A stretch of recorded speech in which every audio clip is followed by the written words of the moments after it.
Pode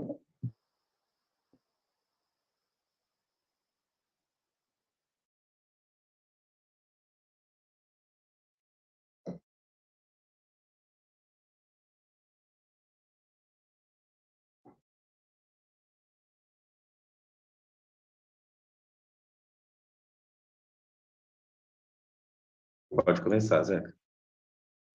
Bom dia. Good morning. Aqui o quarto We're webinar starting internacional our de fourth certificação international de hidrogênio. webinar for hydrogen Eu sou José certification. Zlokovic, My name is José consultor na Zlokovic. consultoria I'm NIRAS e consultant coordenador at no programa NIRAS da Consulting Brasil. for Esse Brazil. evento ele é This realizado em event parceria pelo is being projeto conducted Europina with a e partnership H2 Brasil. with H2 E nós Brazil vamos and ter hoje uma Euroclima. discussão And today bastante we're going to have interessante. a very Terei o prazer de interesting moderar discussion. I'm mais going uma to be vez the esse moderator again webinário. for E this webinar. antes de darmos as boas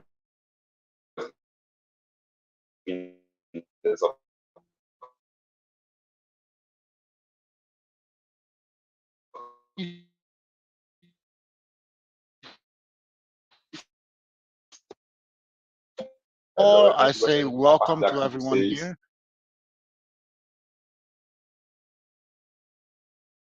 Okay, so this webinar is being transmitted simultaneously at the HK Rio de Janeiro channel on YouTube. Nossa equipe de moderação You can send your questions in the chat room. Our moderation teams will gather all the questions and forward them to the participants. The entire event is being recorded and will be made available in our YouTube channel. And then you can access as well the other 3 previous episodes that have happened in this series of webinars. For those who want to follow the event in English, YouTube, temos canal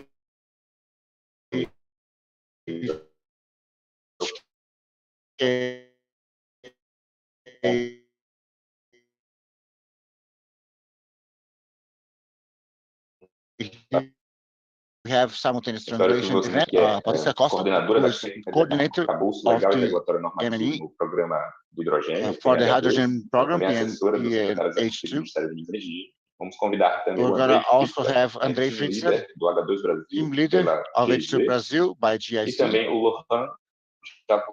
And also Mr. Laurent Javadan, a consultant for the European Union here in Brazil. After that, we're going to have a presentation, next steps for Brazil in hydrogen certification, a 20-minute presentation with 10 minutes for Q&A session. 9:30, we'll start the second presentation, establishment of a national hydrogen standard with our colleague Milenko Matozic. And at 10 a.m., we have CCAE hydrogen certification with Ricardo Gedra. He is from CCAE. 10:30, we'll have the RenovaBio standards and experience.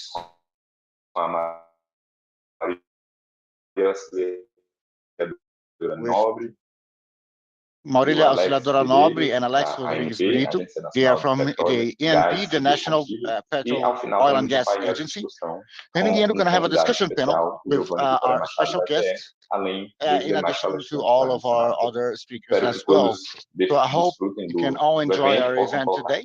And please ask all of your questions in our chat room so we can, our speakers can answer them. I wish you all a great webinar. So I'd like to invite Patrícia Costa for our opening as the host from the Ministry of Mining and Energy.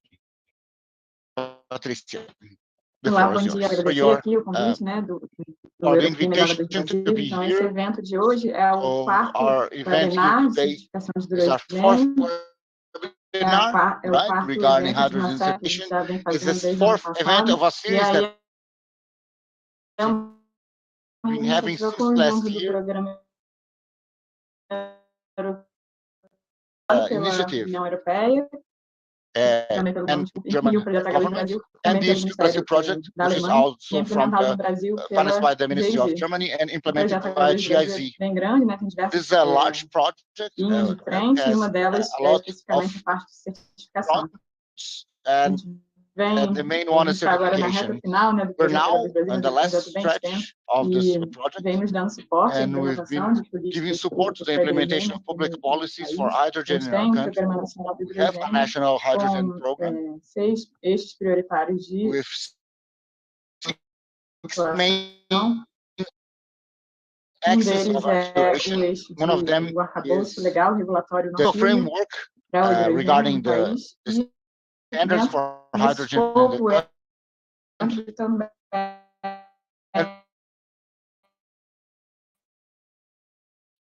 And within this scope,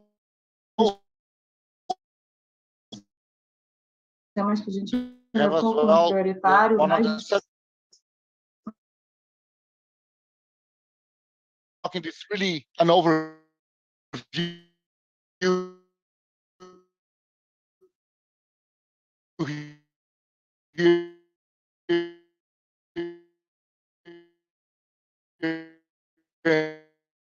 and the introduction,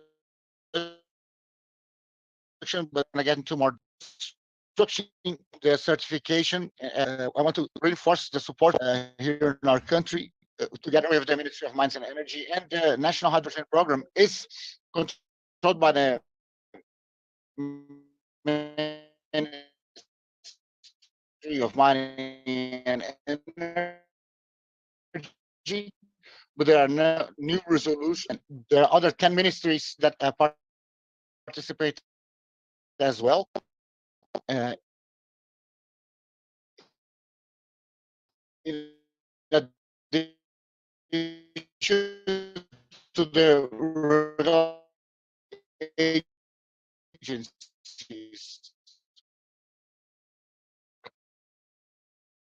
and this separately again for the Project Brazil, and I wish a great about certification and how the federal government is moving forward with this. Thank you very much. Thank you, Patricia. We're now going to call the floor to Mr. Laurent. She is the counsel for the European Union here in Brazil. Laurent, welcome. Thank you. Thank you for the opportunity to join this webinar. The weather is very dry in Brasilia, and I'm almost losing my voice, so I'll be very short. Dear Patricia, dear Angel, dear Aldo, to be with you this morning for this hydrogen certification webinar. I will use my time to share 3 key messages with you. The first one is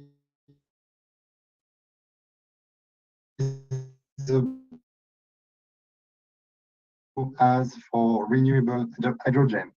It's a key element of a major role in the decarbonization of industry and transport in Europe and in the world. As you certainly know, we as Europeans of importing 10 million tons of market for clean hydrogen as a reliable and equal partner.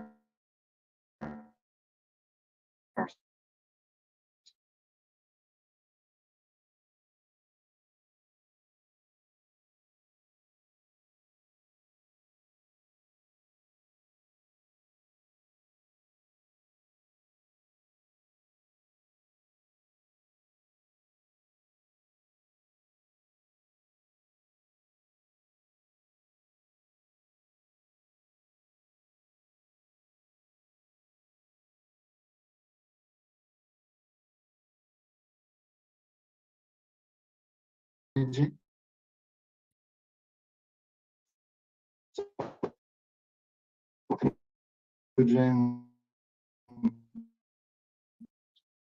coming from so and hydrogen from biomass is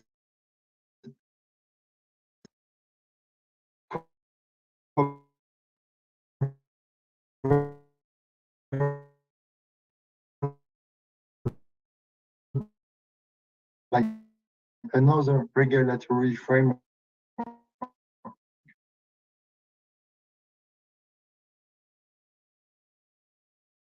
biomass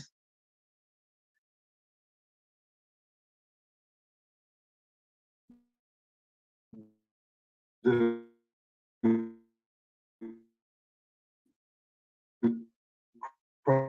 criteria is the 60% fossil fuel equivalent, and there is a detailed methodology for there's an opportunity for bilateral cooperation. The requirement for renewable hydrogen, they will apply the same way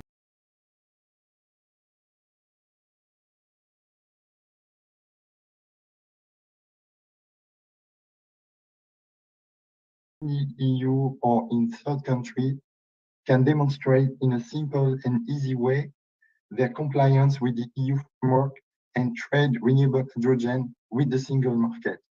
So that's why a discussion on certification is very important for the domestic market in Brazil. Also makes sense for the future exports to the EU.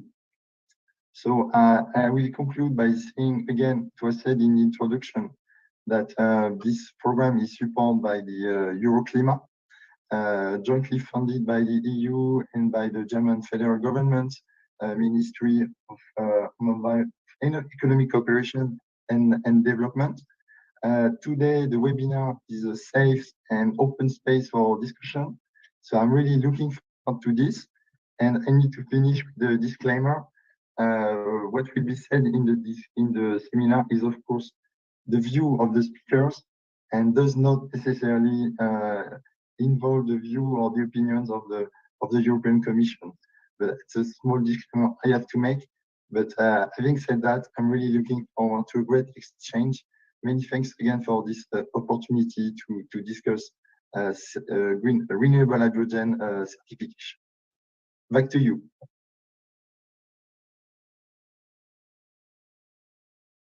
Thank you, Laurent. Thank you for your kind words. And thank you for setting the tone for our conversation here today. I'd like to call now Mr. Andrei. He's leader for H2 Brazil here in Andrei Flisser, here leader for Brazil here. Oh, welcome, ladies and gentlemen. I would like to welcome you to this fourth webinar for hydrogen certification. This is another activity resulting from the partnership between Brazil and Germany, the H2 Brazil project. It integrates this cooperation between Brazil and Germany with sustainable development and implemented by GIZ and the Ministry of Mines and Energy with financing of the Federal Ministry of Germany. The project is the result of recognition of the great potential of Brazil to produce green hydrogen and to expand its market. H2 Brazil has the goal of improving the legal framework and institutional conditions for the development of this market of green hydrogen in Brazil. We hope this webinar is important for everyone in attendance. And as of now, I'd like to thank everyone and in name of the H2 Brazil project, thank you very much. Thank you, Andrei, for your introduction. Now, with no further ado, I'd like to call Patricia Costa again for her presentation. She's an assistant of the coordinator of the technical chamber of the legal framework and standards for PNH2 Patricia is going to talk a little bit about the next steps for Brazil for hydrogen certification. Patricia, the floor is yours.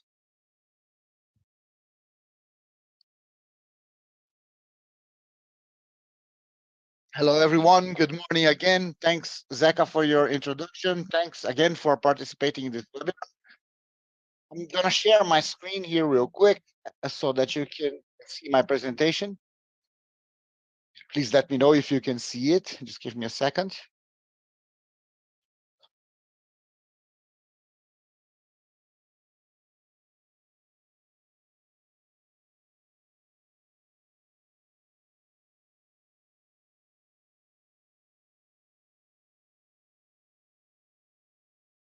Can you see it in presentation mode? It's not in full screen yet.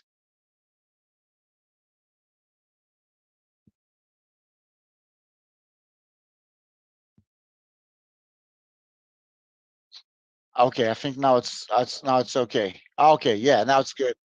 Thank you. I'm sorry for this delay, but anyway, my name is Patricia. Thank you for your presentation. I'm coordinator of the Legal Framework Chamber and Standard Regulatory of the National Hydrogen Program. Also, Director for Energy Transition for the Energy Transition Secretary of the Ministry of Mining and Energy.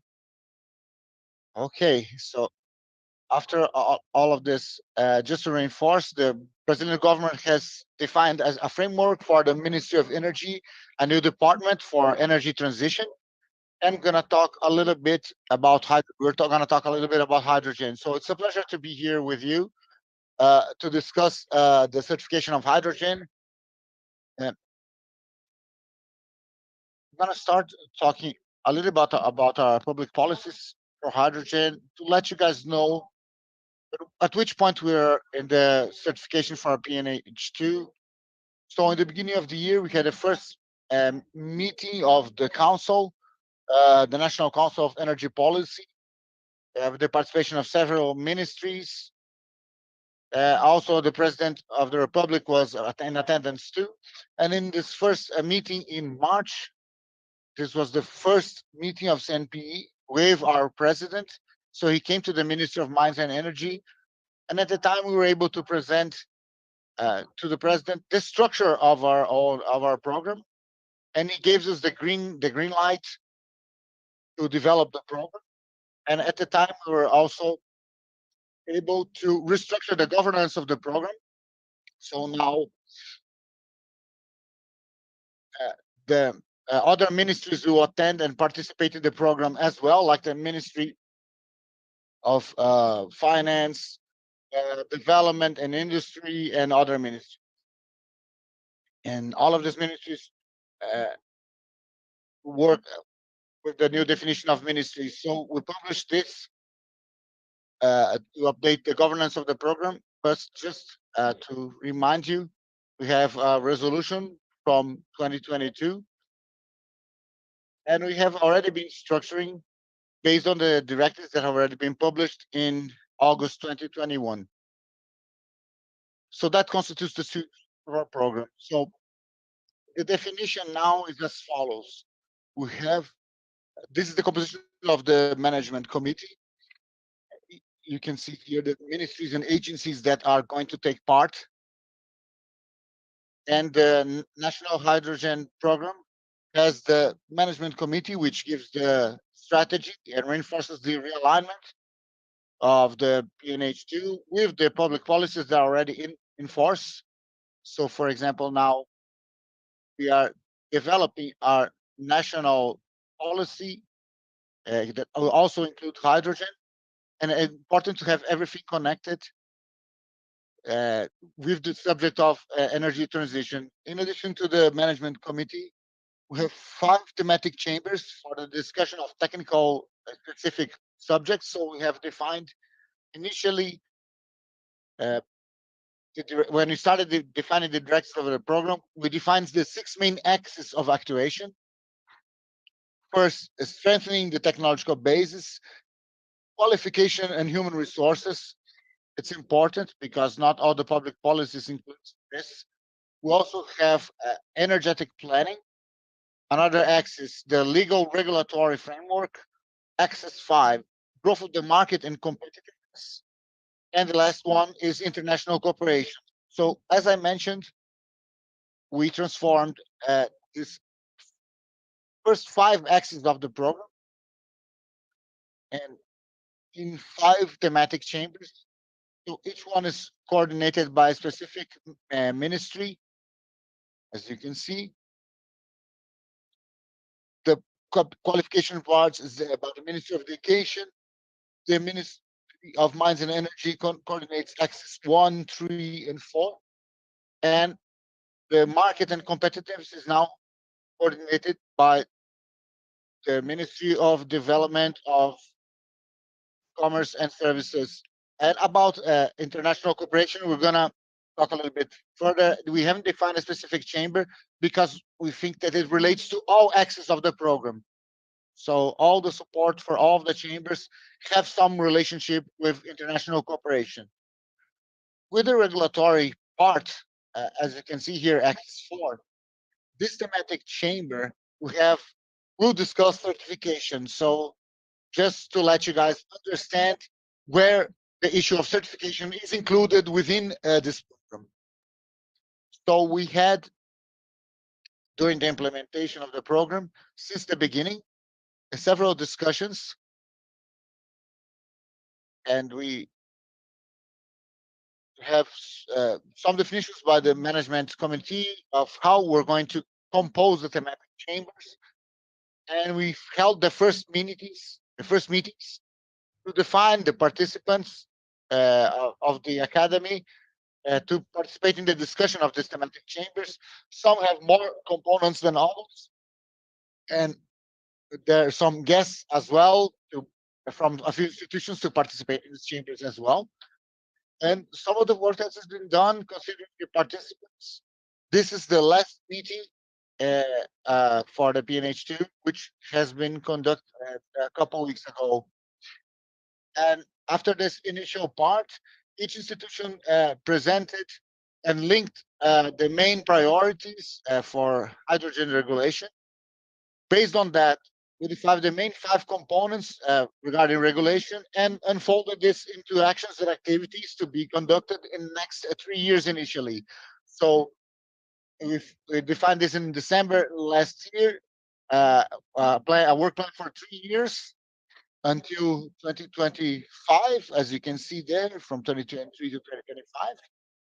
We opened a public consultation, number 147 in December, that ran until the end of February, to try to collect the contributions from the society and those who cannot participate in the discussion of the chambers. And over this year, the work we conducted is we analyzed the contributions, and we had the participation of 56 institutions with several contributions. And these 56 institutions had more than 650 individual contributions for specific points of the program. So there was a lot of work to analyze them and see which ones we could consider. So we're now ending the final version of the plan after this public consultation. And after the formalization process, in addition to the new structure of ministries, we had discussions with the new participants, because the ministries who are continuing to participate, there are new people who, and we define based on that the main components for the chamber.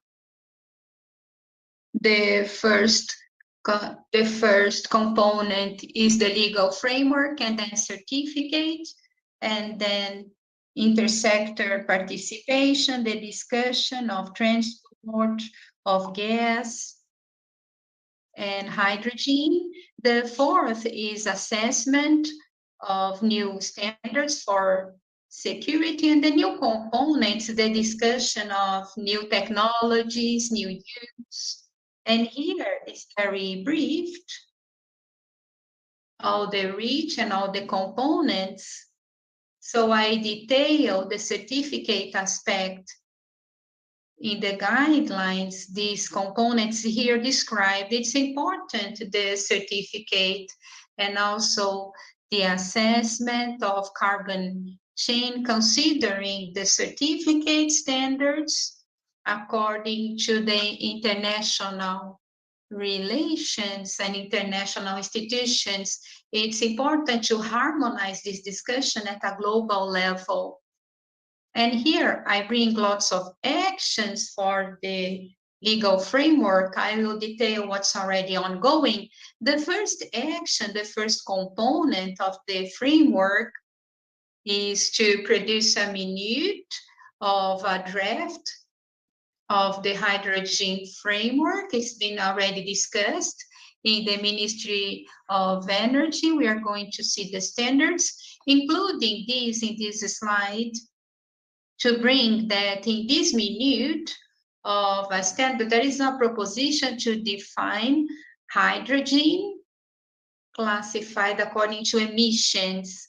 Another point is the certificate of hydrogen. And here we see the pictures of the certificate in the trade chamber. I'm not going to deep dive because we're going to talk more about this in a further presentation. Let's see next slide. In addition to the discussions that we have at a national level at CCE and discussion groups, an important aspect of this component is the interaction with international organisms and trading of hydrogen. So we have this action 2.2.21, just to locate where we are in the triennial plan of hydrogen, some examples of associations and engagement international level at the federal government in Brazil. The first picture is IPHE, so that is a task force for certificate in IPHD, 2 people representing Brazil in this task force. We also have hydrogen TCP, that is a technical discussion led by the National Energy Agency. In these hydrogen sectors, we have work groups. Already for a while, Brazil is in a process of being part. It's interested in being part of the executive committee of hydrogen TCP, and also the task force on the certificate that is about to be launched on the second semester. The last meeting that was last month, it was announced, this task force officially, and Brazil has expressed already an interest to be part of it. We are in a process of formalizing the engagement in this discussion. Another important point, we are contributing to the international agencies through public consultation. So European Union Delegate Act on Hydrogen, we are participating. We are going to talk more about it in this discussion in EPE. So we have contributed to propositions of delegated act with contributions, part of this new version, contributing as well for H2 Global with some suggestions and reinforcing the need and the possibility about the controversy on the discussions on OMC. On this point, we are participating of other initiatives. We also are engaged on hydrogen initiative, gathering ministries of energy of 27 countries for hydrogen. This initiative, we also have some working groups. Hydrogen trade is one of these groups. Now it is something bigger. Last Saturday, that was the launching event last week. We had the meeting with the ministries in India, and then we have a parallel event that was specifically to launch International Hydrogen Forum. that is a follow-up of our working group on hydrogen trade.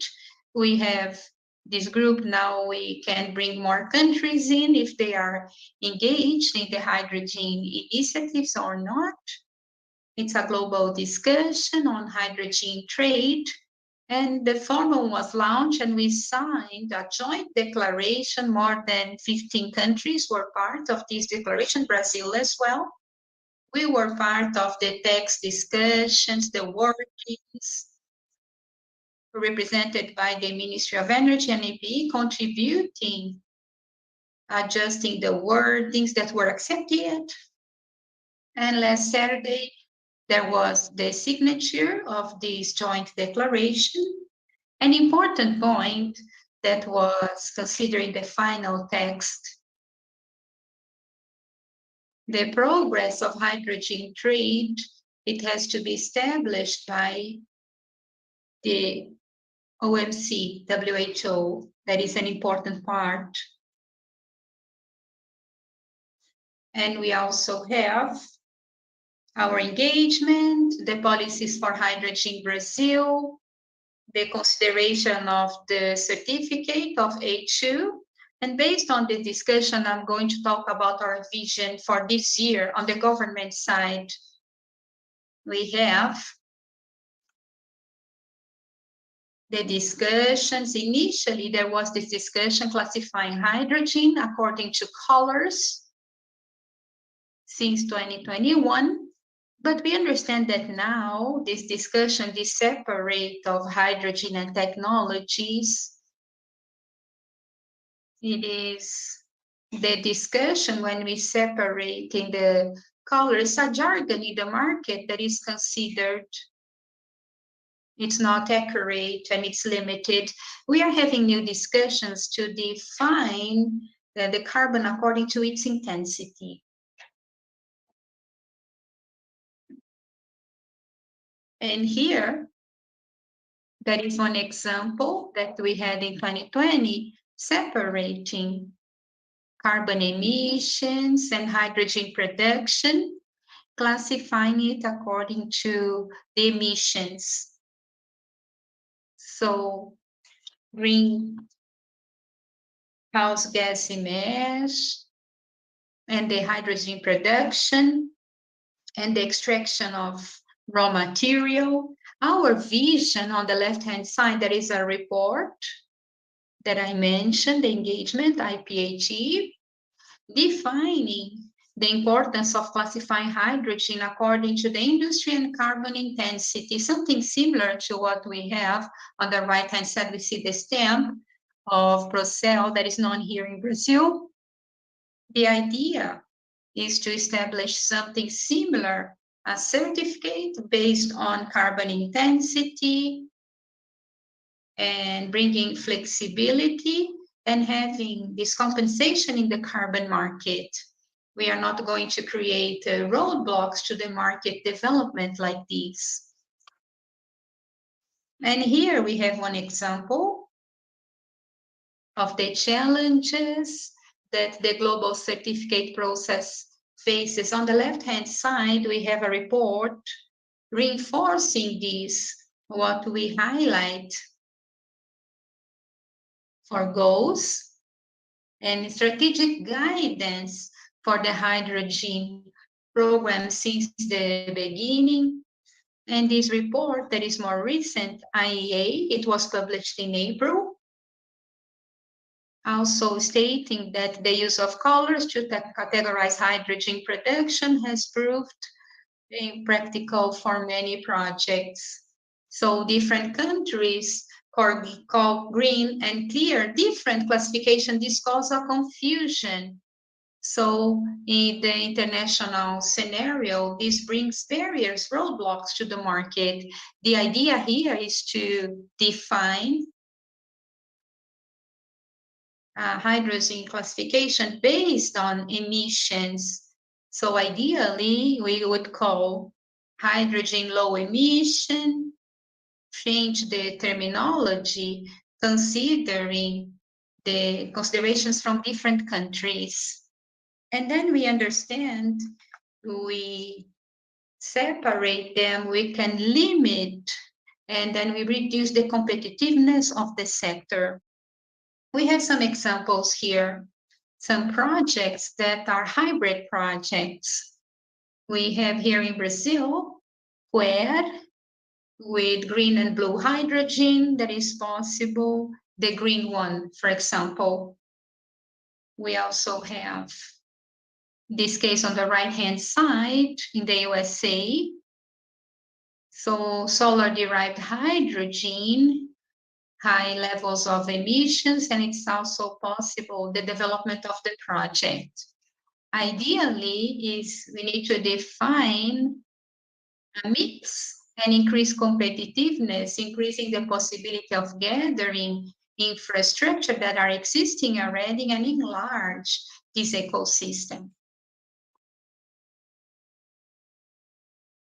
And the idea of the discussion was reinforce that Brazil is going to be relevant in the hydrogen market, low carbon, reinforcing our position that we are based on the carbon intensity, and we see the flexibility. And everything that I mentioned, we want to remove these barriers on market development. So we are going to bring a proper development to the market, not limiting the development. We can bring legal security based on the standards from the federal government, so we can develop this sector. Thank you so much.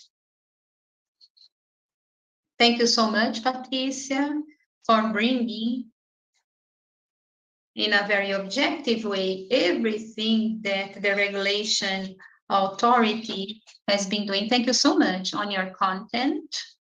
And I believe you can really bring some steps that take a long time to us to bring it to public. The colors division category, something that is about to be abandoned. Carbon intensity is part of the international agenda now. This helps domestic market to develop and also the international market. I'd like to thank you, more than 100 participants watching us now on YouTube Live. And I'd like to reinforce that you can send your questions on chat. We are going to have a panel. If they are not answered right after the presentation, we are going to open up a room for Q&A. It's important that you participate. I'd like to bring a question to Patricia because we have run out of time. So I need to ask you, how can the Ministry of Energy articulate so many plans under execution, National Energy Plan, and also the planning for the energy matrix, ecologic transition plan recently announced? There are different work fronts, and also inside the PNH2, the development committee also considered the certificate, the fostering tools under analysis. There are many areas that need to interact together. I imagine that everything is really complicated. What are the tools and how can the Ministry of Energy articulate so many tools and demand? Well, all these work fronts on energy, we have a holistic point of view of the ongoing policies. That's why we have established the National Program of Hydrogen in the Energy Program. That is a forum when we have ministries in different areas, and also the master plan. We have different ministries and we present the performance. In this beginning of the year, in the Ministry of Energy, we have the Department of Energy Transition, and the other ministries. We have new sectors that are part of this: climate change, green finance. So since the beginning of the year, they are all engagement, all the ministries are engaged. And in PNH2, we have the management committee discussing focusing on the aspect of aligning it all the ministries, about the program and about the ongoing proposals. We have weekly meetings with the coordination of the master plan of this program, of the committee, so we are on the same page, updating the discussions throughout the week. So we have a full agenda, lots of discussions, so we can really have this engagement, full engagement, not only PNH2 and other policies from other ministries, as you said, ecologic transition plan and other plans and projects that are present all over the federal government. That's interesting. So this governance has been established since the beginning to make things easier. Thank you so much. We have some other questions for you on chat, but because of the time restriction, we cannot answer them all. Later on, if you can contribute with your answers, it would be very interesting. Thank you so much, Patricia. I would like to invite now Milenko Matozik, a specialist in renewable gases at Dana, the German Agency of Energy. Milenko will bring a presentation about establishing a national standard for hydrogen, focusing on the European experience, bringing a little bit of the German experience. Milenko, welcome. The floor is yours. And you have 20 minutes for your presentation and after 10 minutes of Q&A session.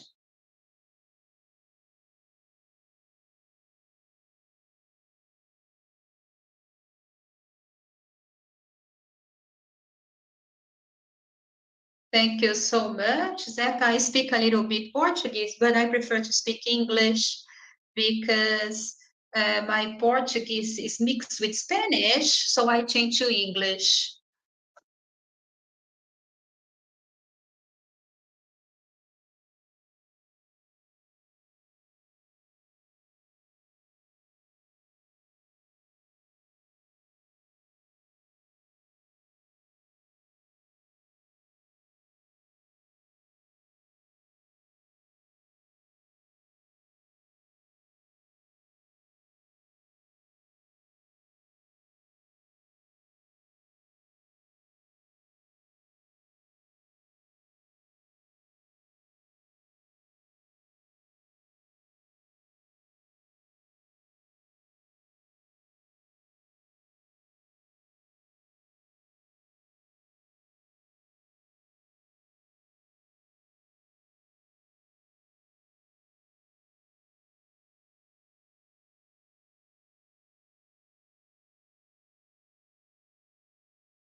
Habilidade de estar em conformidade com requerimentos e metas internacionais que o seu país pode ter para hidrogênio verde ou para baixo carbono.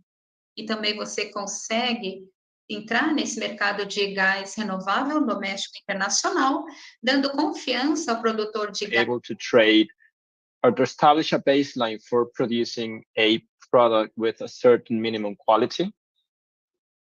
And this in turn helps facilitate the development of a production and supply chain with quality products. And then it also gives the ability to export your product, in this case, green hydrogen, to different international markets depending on their specific requirements and standards.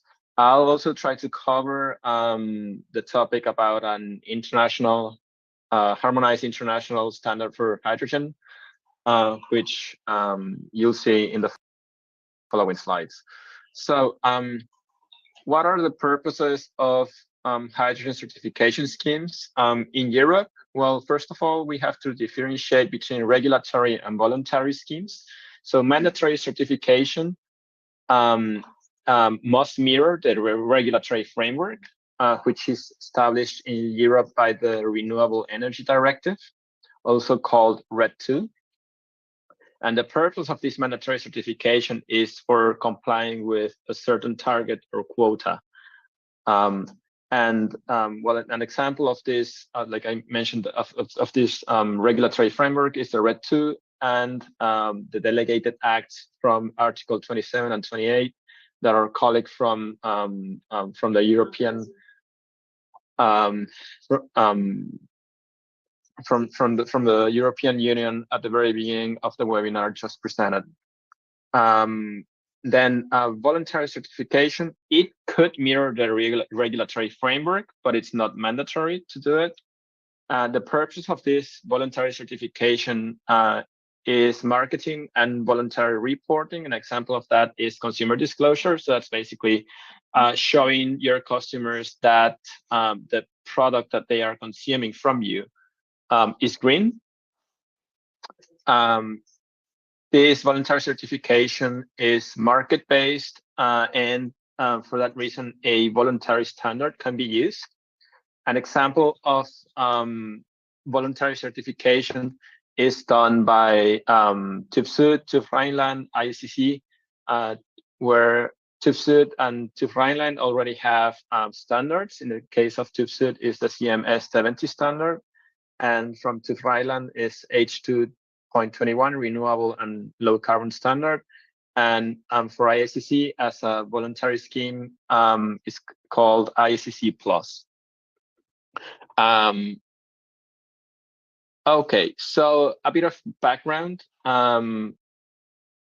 about the regulatory framework in Europe. RED II and its delegated acts. Article 27 from RED II establishes the calculation rules with regard to the minimum shares of renewable energy in the transport sector, which are set by at 14% by 2030. And then the delegated acts of this article goes more into detail regarding the rules for the production of renewable fuels of non-biological origin, or RFNBOs. And this is valid for both liquid and gaseous RFNBOs. And so those detailed rules are basically covered in 4 categories or 4 criteria that you have to comply with for that for the electricity for producing the RFNBO to qualify as renewable. The first one is renewability, the additionality, the time correlation, and the geographical correlation. I'll explain all 4 of those in the following slides. Then we also have Article 28 from RED II, which establishes the provisions for greenhouse gas emission savings, and these are set at 70% minimum, and a fossil fuel comparator, which is set at 94 grams of CO2 per megawatt joule. And then the delegated act of this article establishes the methodology for assessing that greenhouse gas emission savings and how to calculate the emissions. I won't go into detail into that methodology because that could be a webinar, because it's a very it's kind of a long and complicated topic. And then the delegated act goes on by defining the eligible carbon sources for hydrogen and RFNBOs. And those sources can be biogenic, direct air capture, and from industrial activities through CCU. Now, what is the on your screen, you see the governance for the certification of hydrogen. So on the very top, there is the regulatory framework that I just briefly explained, RED II, and the delegated acts from Article 27 and 28. And then below that comes what we call here the voluntary scheme. And so the voluntary scheme is a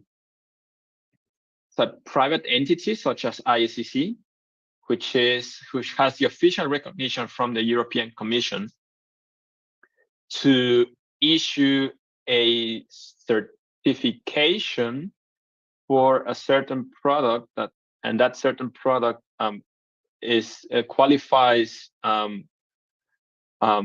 with the regulatory framework in place. But the voluntary scheme does not do the auditing of that product. There you have the certification body, such as TÜV SÜD, which is recognized by the voluntary scheme to perform the certification. And then the market participants register with the certification body to certify their product.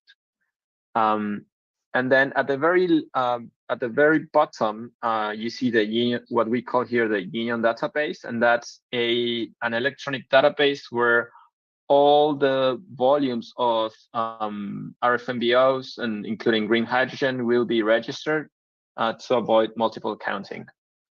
Now, an important thing that we have to consider here is that for registering those renewable gas volumes in the union database, sustainability criteria must be fulfilled, and those sustainability criteria are also listed in the Renewable Energy Directive. Now, I've talked about voluntary schemes, certification bodies, and those are kind of very those are terminology that people outside of Europe are not very familiar with. So the first one is voluntary scheme or certification scheme. So like I said, it's a private entity officially recognized by the EU Commission for issuing certification based on the regulatory framework. And that is basically for target compliance. The certification schemes, once they are recognized as official by the EU Commission, they're called voluntary scheme. And this does not have to be confused with a voluntary standard, even though both terms use the word voluntary. An example of a voluntary scheme or certification scheme is ISCC. And then comes the certification body, which is the one that is actually doing the audits for certifying the product. And well, two examples, TÜV SÜD, TÜV Rheinland.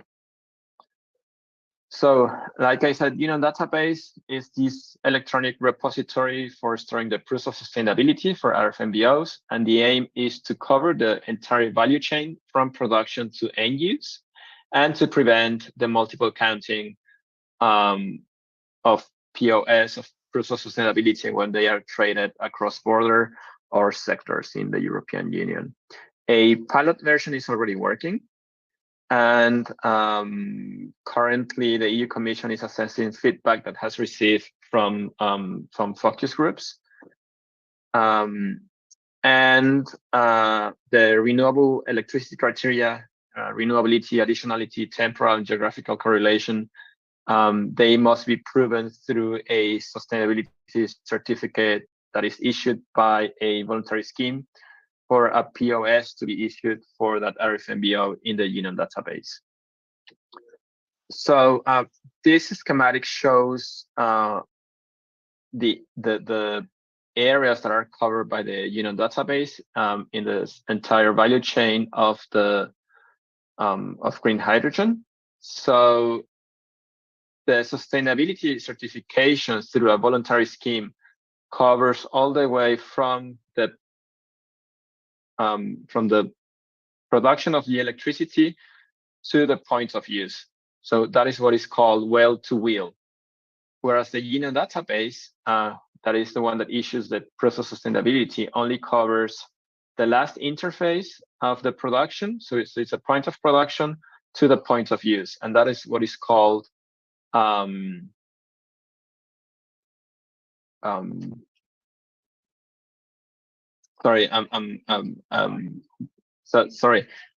EDEN database only covers from the point of production to the point of use. The sustainability certification covers from the electricity generation all the way to the point of use, so the entire value chain of the green hydrogen or RFNBO. So tracking principle, book and claim and mass balancing. There are two tracking principles in Europe for renewable gases. The first one is called book and claim. And in this one, the green property of the gas is separated from the physical volume. And so both products are traded separately. And one certificate equals 1 megawatt hour of gas. These are covered, the guarantees of origin are covered in Article 19 of RED II, and this is the document that is traded or issued on a book and claim basis, and it is only used for consumer disclosure. They cannot be used for target compliance. And then on the other hand, we have the mass balancing, which covers the entire chain of custody of the gas volume. And this is followed from the point of production to the point of final consumption. And so this means that the green property of the gas is never separated from the physical volume. And this is a very important requirement for complying with RED II and the provisions regarding RFNBOs in order to issue a proof of sustainability. Now here you see a table that compares both types of certificates, the guarantees of origin and the proofs of sustainability. So the guarantees of origin, the geographical scope is only for the European Union, whereas the proof of sustainability, it has a global scope.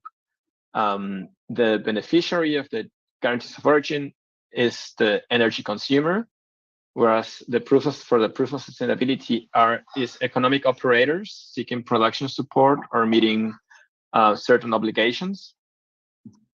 And one important thing to note here is that the GOs have an expiry or a lifetime of 12 months for transfer and cancellation, plus additional 6 months during which you can cancel them for showing consumer disclosure. And POS, they do not have an expiry date.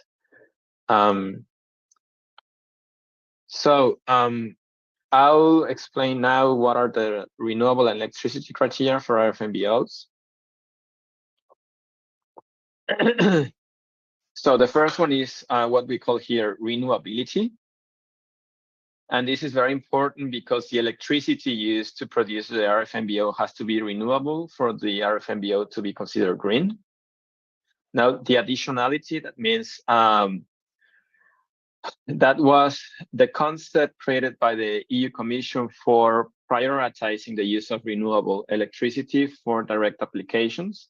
And then the additional installed capacity must be used for the production of RFNBOs. And this also requires the absence of subsidies for that electricity. Then the geographical correlation, that means that the power plant and the electrolyzer must be in a determined geographical area, mainly the same bidding zone. And then the temporal correlation, that relates to the time difference between the electricity and generation and the production of the RFNBO. These electricity criteria can be fulfilled depending on the connection, the type of connection between the power plant and the electrolyzer. So the first one is an indirect connection. So you have the electricity installation, the public grid, and the electrolyzer. That means that the electrolyzer is taking the electricity from the public power grid.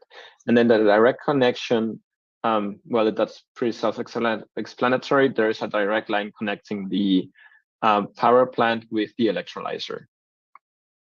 So for the first case, a direct connection, that's pretty straightforward.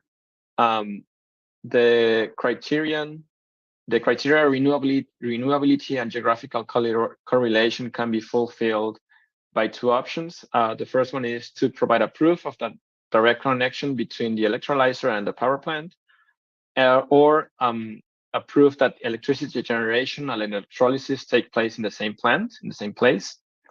The additionality concept requirement means that the power plant consuming must be commissioned maximum 36 months after the electrolyzer, and any additional electrolysis capacities must be that were added were maximum 36 months after the initial commissioning of the electrolyzer. And of course, the power plant cannot be connected to the grid. And if it is connected to the grid, then a smart meter must be used to demonstrate that no electricity from the grid was taken to operate the electrolyzer. Now, starting with case 2, I will start explaining what are the different scenarios for the indirect connection. The first one is what we call the 90% case. That means that there is the bidding zone has at least 90% average renewable energy share. And so for this reason, no PPA between the power plant and electrolyzer are needed. The electrolyzer must be located in this bidding zone that has at least 90% renewable energy share in the previous year. And so if, for example, if for this year, 2023, the average renewable energy electricity share is greater than 90%, then that share will remain as such during the next 5 years. Or it will be recognized by the EU Commission to be at least 90% for the following 5 years. And then the additionality temporal correlation, they do not have to be fulfilled in this case. Then the case 3, indirect connection is where the electrolyzer is located in a bidding zone with an emission intensity factor of maximum 18 grams of CO2 per megawatt joule. That's certainly not the case for Germany, but it's the case for Sweden, which has an emission factor of 4.1 grams of CO2 equivalent per megajoule. A PPA is required between the operator of the power plant and the operator of the electrolyzer. And temporal correlation and geographical correlation must also be met according to the delegated act of Article 27. And the additionality criterion does not have to be fulfilled. So the case 4 for indirect connection is what we call here the system friendly case. And this case is where there is surplus electricity, meaning the electricity generation from renewable energy sources is greater than the demand at a certain time during the day. No PPA is needed in this case, but there must be a proof that from a national TSO that the renewable power plants would have been curtailed or redispatched during this time of imbalance. The additionality and temporal correlation does not have to be fulfilled. And there are also additional constraints, but they are not linked or included in the Renewable Energy Directive. But this scenario is limited by the low full load hours that the electrolyzer could accomplish. So that means that there are not too many hours during the day where this imbalance might happen. The preliminary test results in Germany show that this could be a maximum of 2,500 full load hours for the electrolyzer.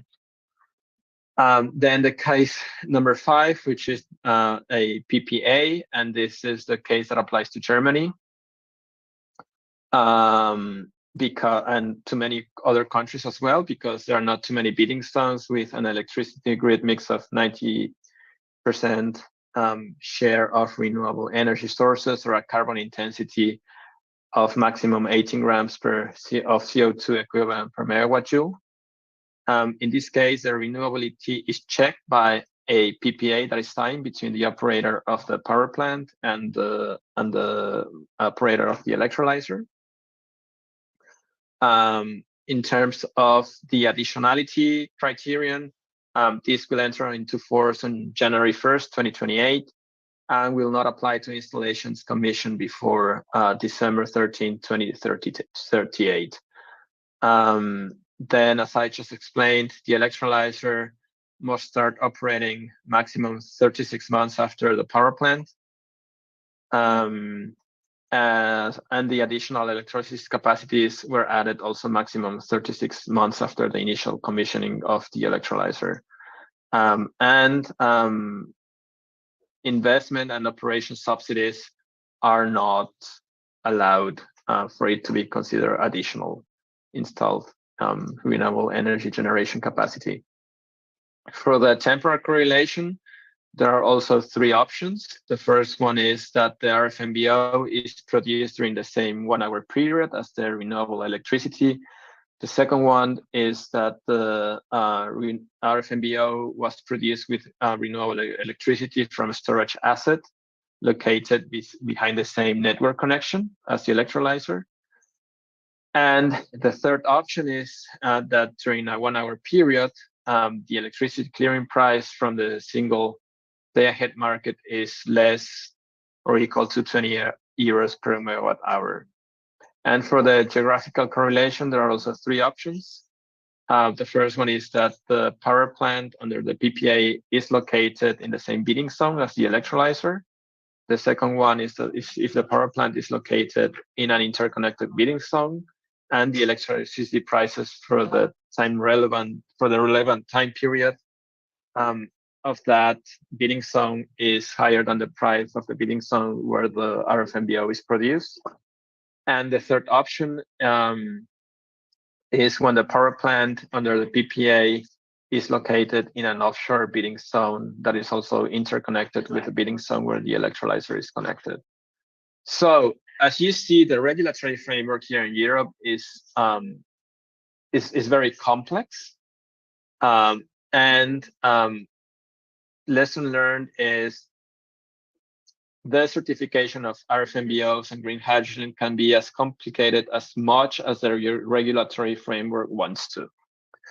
So, what we can learn from here are the main elements for developing a functional national standard. The first one is to have a functioning yet simple regulatory framework in place, to have accredited certification bodies like TÜV Süd, TÜV Rheinland, and also to have electronic databases to avoid multiple counting of the same gas volume. I'll cover now very briefly the transport of RFMBOs into Germany from overseas. This, in the case of Brazil, would apply by ship. So first one is you need an export certificate and the import license, and these are requirements from the German Customs Office. And for the verification purposes, a delivery slip from the transport company to verify that the goods were actually transported. Country of origin, in your case, Brazil. Final delivery point would be Germany. The information about contractor, carrier, and vehicle, but this is kind of standard procedure, as well as the number of units of goods, including parameters. And what is very important in the case of green hydrogen is the certification by a certification body according to a voluntary scheme, saying that it's green hydrogen or an RFMBO of any other kind, and that it can be traded in Germany and could be used for complying with the Renewable Energy Directive. And then my last topic, international standards for green hydrogen. Well, what are the goals for having an international standard for green hydrogen? The first one would be to have a global definition of renewable and low carbon hydrogen, facilitate the deployment of new technologies and international trade, and make hydrogen production consistent and comparable worldwide. course, ensure that the green hydrogen lowers the carbon emissions and increase the flexibility to sell a product to several markets without the need to certify that product for different markets. And this would reduce the effort and cost of multiple certification depending on the market where you want to place your product. The reality, though, is that there is no harmonized international standard for certifying green hydrogen or low carbon hydrogen. There are different initiatives like the TÜV TMS 70 standard, the TÜV Rheinland standard, and Certify H2Go and Certify RFNBO, which are, but the ones from Certify kind of only cover Europe, and ISCC Plus, which has like a global scope, and ISCC EU, which is specifically for EU target compliance. And so that is all from my side. If you have any questions, I'll be glad to answer them. Obrigado, Milenko. Eu vou pedir para você mudar para o canal em inglês, para você escutar as perguntas, e assim que você responder, nosso público também possa escutar suas respostas em português. Okay? Our audience can hear your answers in Portuguese. But first of all, I'd like to thank you for bringing this presentation and with such a level of detail. I have some comments here that has been one of the great explanations that they have followed. So I can tell you that we have a lot of experts here in our webinar. Please send your questions in the chat room in English or in Portuguese. We'll send them to Milenko. And also, I'd like to take advantage of my position here as moderator to ask a simple question. You mentioned that there's a electronic database that has been elaborated to avoid multiple counting of certificates and gas volumes. And I'm a little bit curious to try to understand a little bit more. What is the governance about this database? Which entity is going to regulate it? And is that in discussion or is still in the planning phase? Yeah, thank you for your question, Zeka. That is called the Union Database. And it had to be developed because it is explicitly mentioned in the Renewable Energy Directive. And the purpose of that database is an electronic one, of course. And the purpose of that database is that the economic operators, producers of RFNBOs will enter the data. Yeah. Mm-hmm.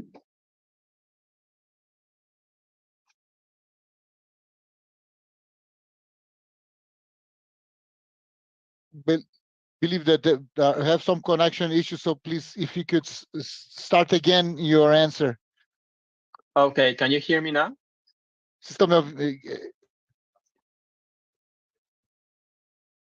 Now we can hear you well. Now we can hear you well. Okay, so I was saying,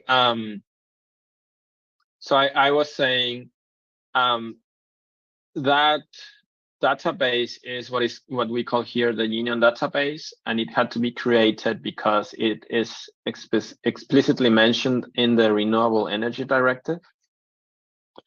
And the economic operators, fuel producers, must enter the volumes that they produce of green hydrogen and RFNBOs into this database for the European Commission to keep track of those volumes and to avoid multiple counting.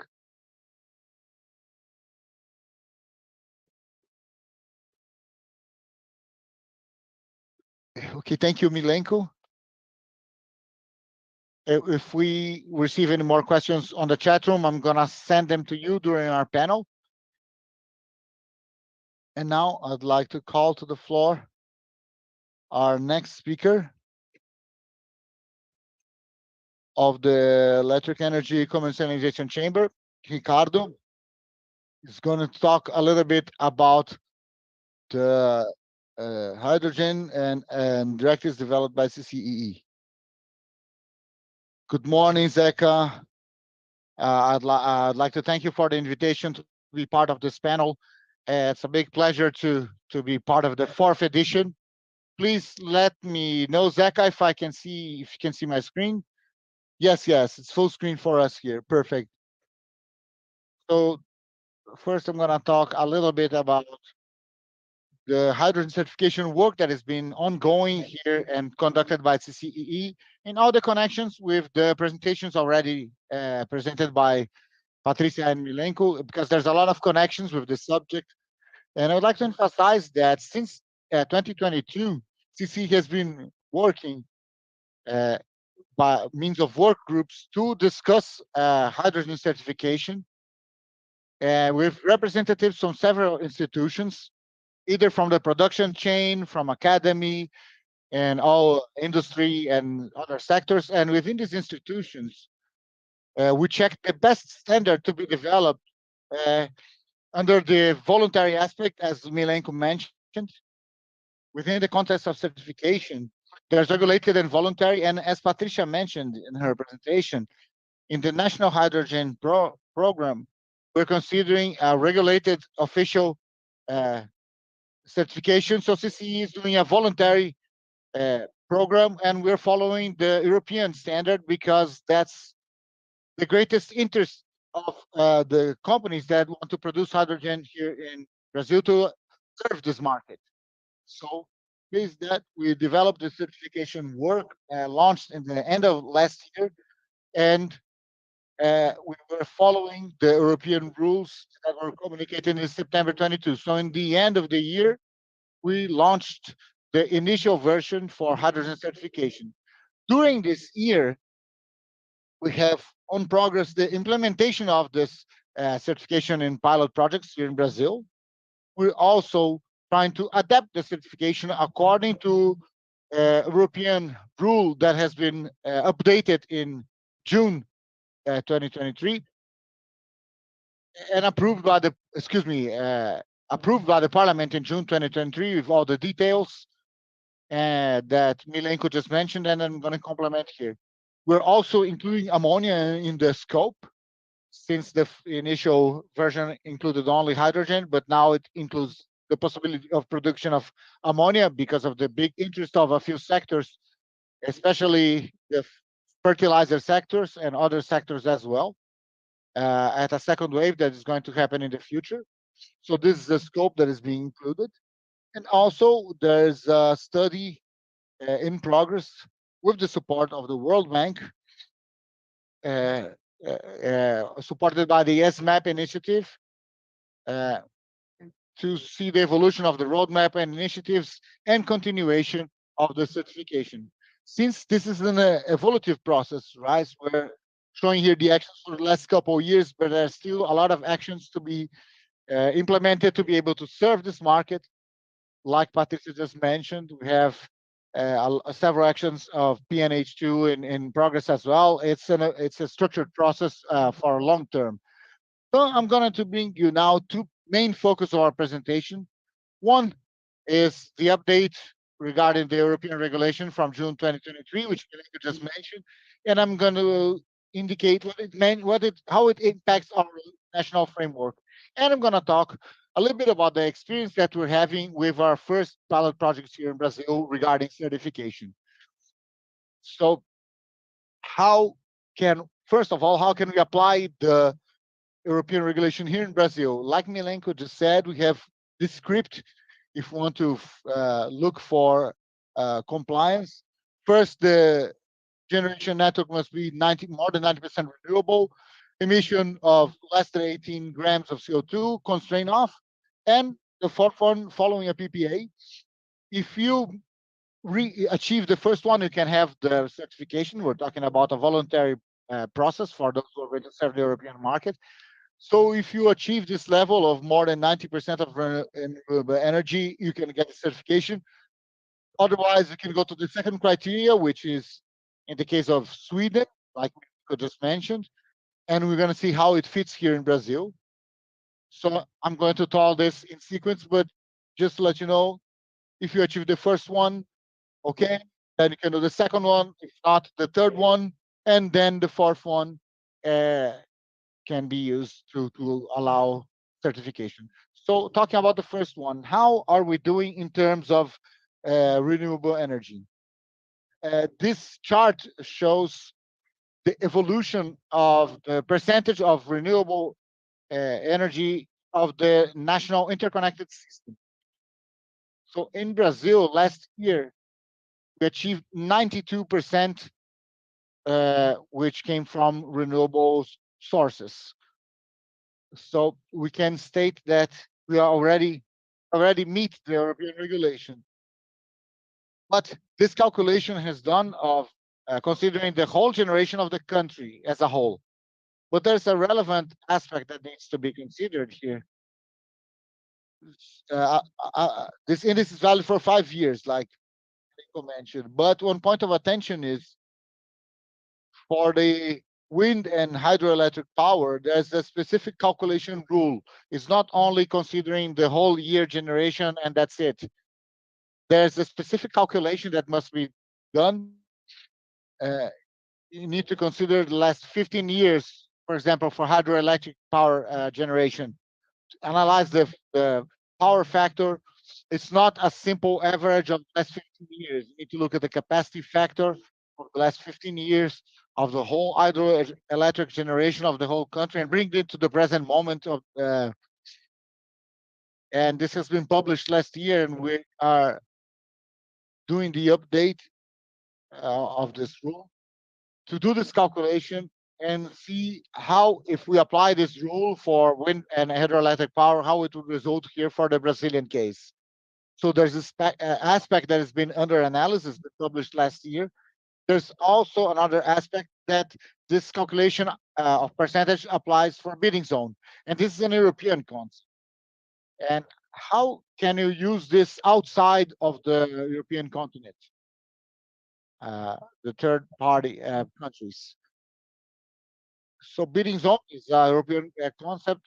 Outside the European community, you need to apply an equivalent concept. And this means that it needs to be associated to the interconnection of the electric system and, in the last case, the country. That is what is considered in the European rules. We don't have today a definition or any definition. In fact, if any market or if the national interconnected system is fitting to this rule, if we consider the interconnection, our country is completely interconnected, as well as other countries too, as well. Europe, most countries are a single bidding zone, except for a few cases like Italy, Norway, and Sweden. So in these countries where the whole country is a bidding zone, there are some restrictions. So we have restrictions of flow as well. So there's some doubt as well. And since we have isolated systems, this is something that still need to be defined, and I'm going to talk about the actions to deal with this matter. The second criteria would be the emission of less than 18 grams. Together with Sweden, we achieved 11.8 last year, so it's still valid. So it's valid for the next 5 years to meet this criteria. But in terms of 90%, you don't need to look at the contracts. You need to look at the PPA in this case to observe the geographic coloration and temporal criteria as well. And there's also the bidding zone.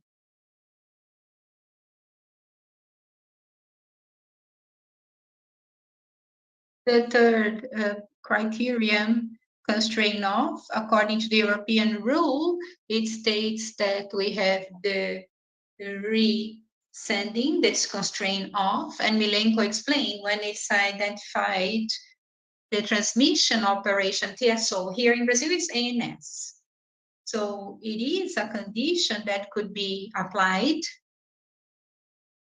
In this condition, we need to inform in order to fit.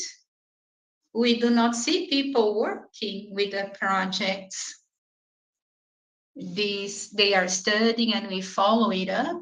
We do not see people using this alternative, but it is an alternative anyway to be used according to the regulation. And the use of PPA, the contract, and then you need to follow some criteria of additionality applied. The plant 36 months before the commissioning of the hydrogen plant. An exemption if the hydrogen production onset is before 28. After 28, we do not have this exemption. It is valid for 10 years. The time correlation is monthly of 2029, and then hourly. Delegate Act, the European Commission will reassess this criterion in 2028.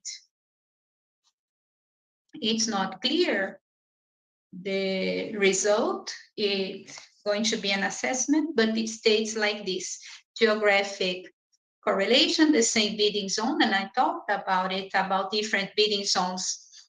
A submarket does not mean that we can have the electric generation in a market and hydrogen in another market. It's possible, but there is a conditions for energy flow between markets, between bidding zones. That's what's stated here. This is a point to be treated. Renewable sources, considering not biomass in RFNBO, non-biological, as he said, there is a special rule for biological fuels. That is a different framework, not the one that we are dealing here, but there is one specific for them. So this is a set of standards, step by step, in order to have a certificate and following this European standard in a voluntary scheme.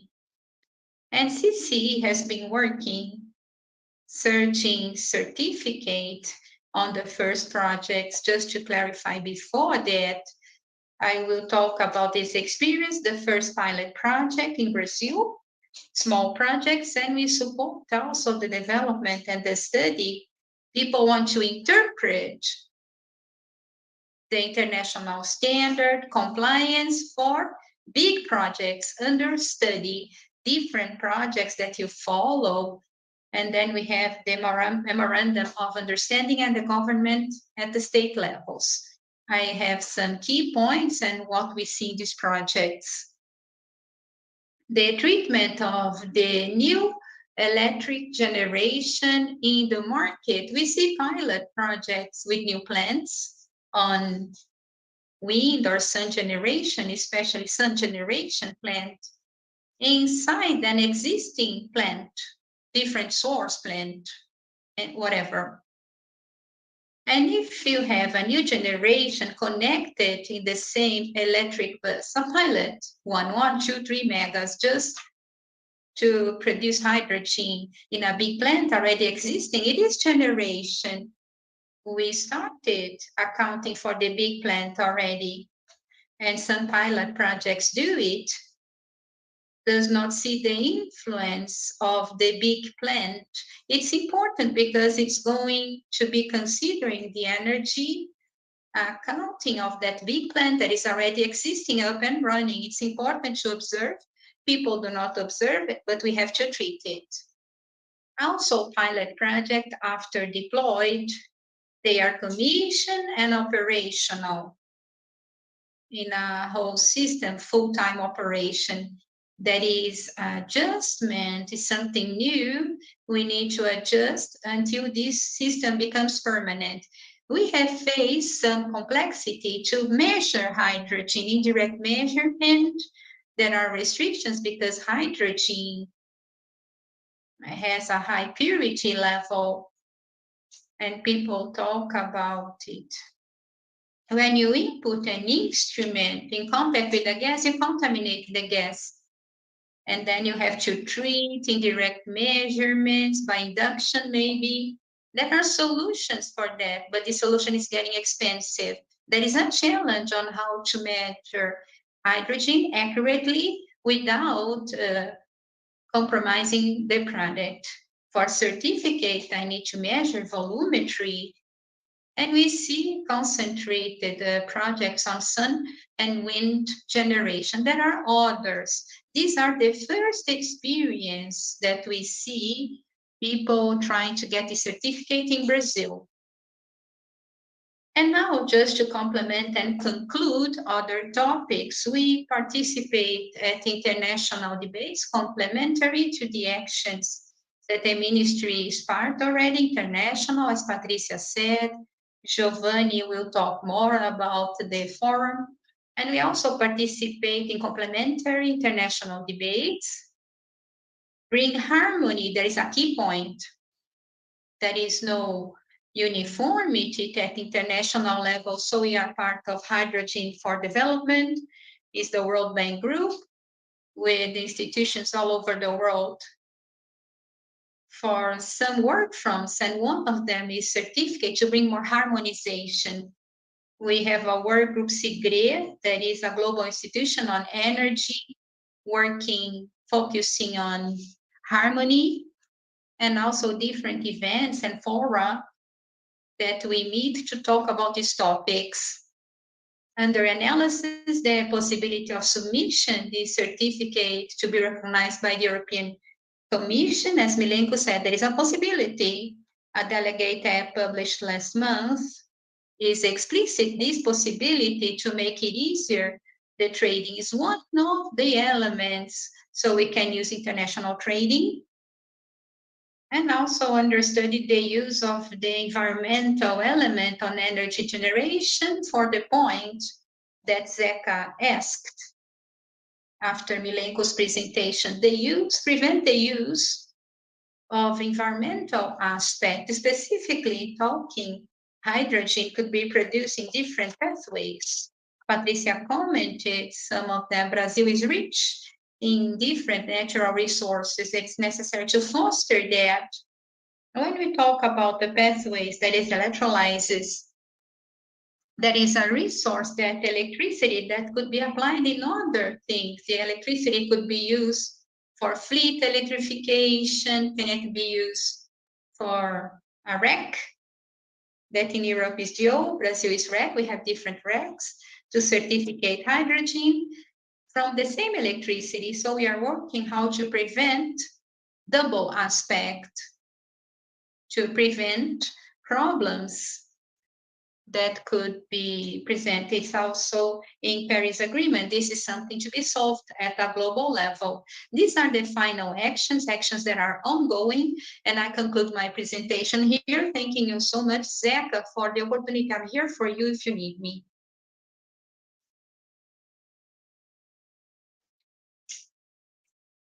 We cannot hear you.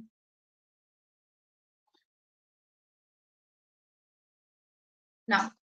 Can you hear me now? Yes. Thank you so much, Gedra, for the presentation, bringing this content.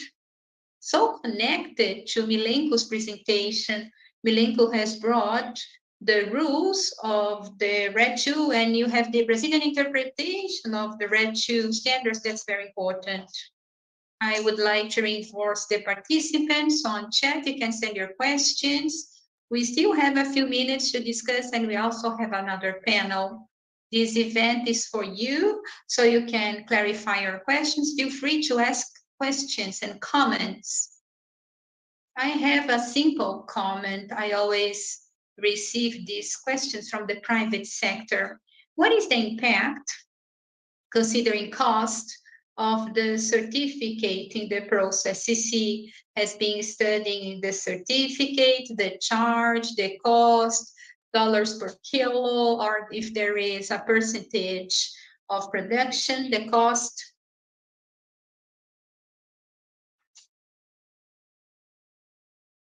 In the certificate, what is the cost? And the certificate process, what would it bring cost for the producer? Hydrogen producer. Zeca, thank you so much for the question. I cannot answer it assertively now because this is a process that is initially, it's under maturation. We do not have all the structure ready. So these pilot projects that I mentioned, small projects, under certificate, there is no cost, because as the research and development is the learning for the certificate, all this experience that I presented, they are part of the learning process. So there is no definition. Now it's going to be defined later on as we see the requirements more mature.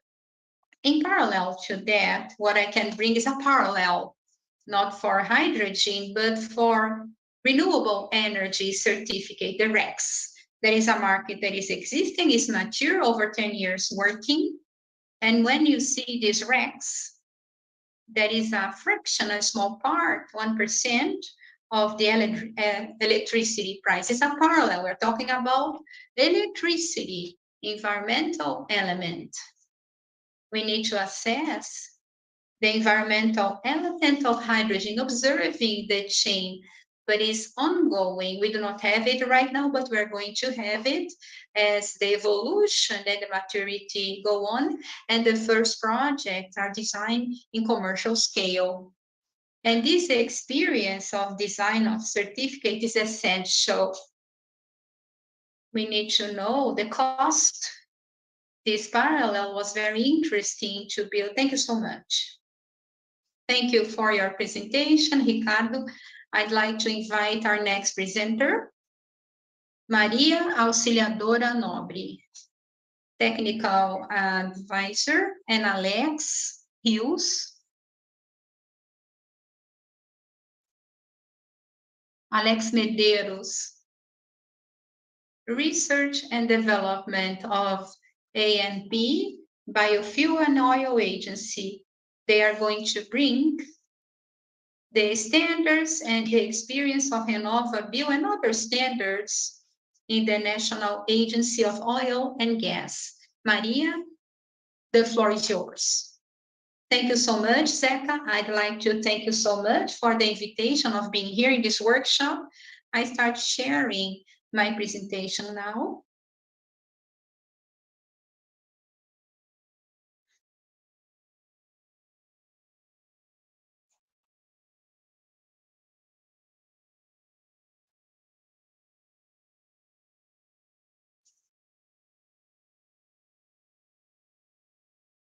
Can you see it?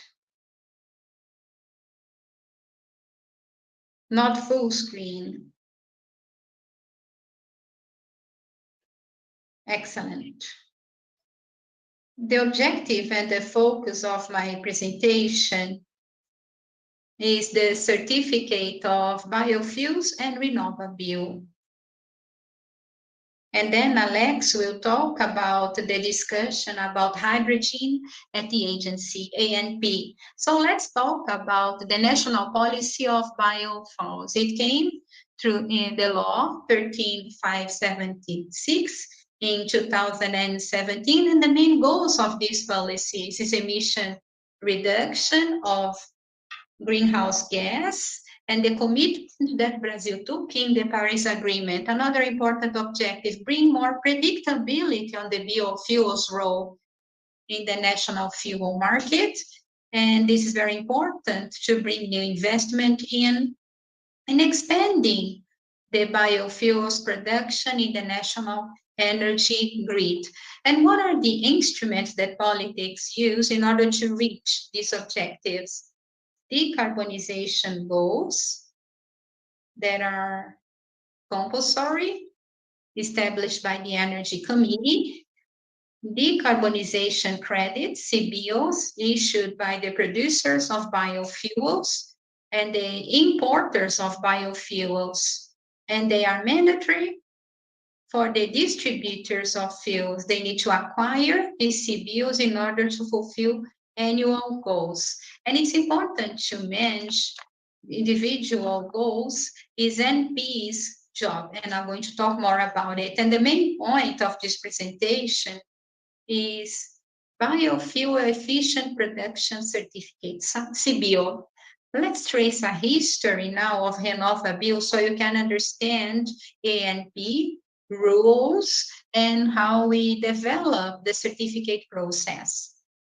The three main elements of ANP is regulating the certificate of biofuels production and import. And this was made through the resolution of 78, 2018. Another attribution is the individualization of the compulsory goals on greenhouse gas emissions for trading fuel. And this topic is regulated through the resolution, the provision of 7091, 2019. ANP also has the role of generating the necessary reports for the emission. This was regulated in 2019. Bringing the current scenario of certificate RenovaBio for you, we have some numbers and update figures, July 14th. So we have currently approved by ANP 423 biofuel producing units. Within these producing units, 318 are certified RenovaBio, equivalent to 76% of approved plants. This is a volunteer participation. This program is not mandatory. They are voluntary system of producing units, and we are reaching the number of 90% almost.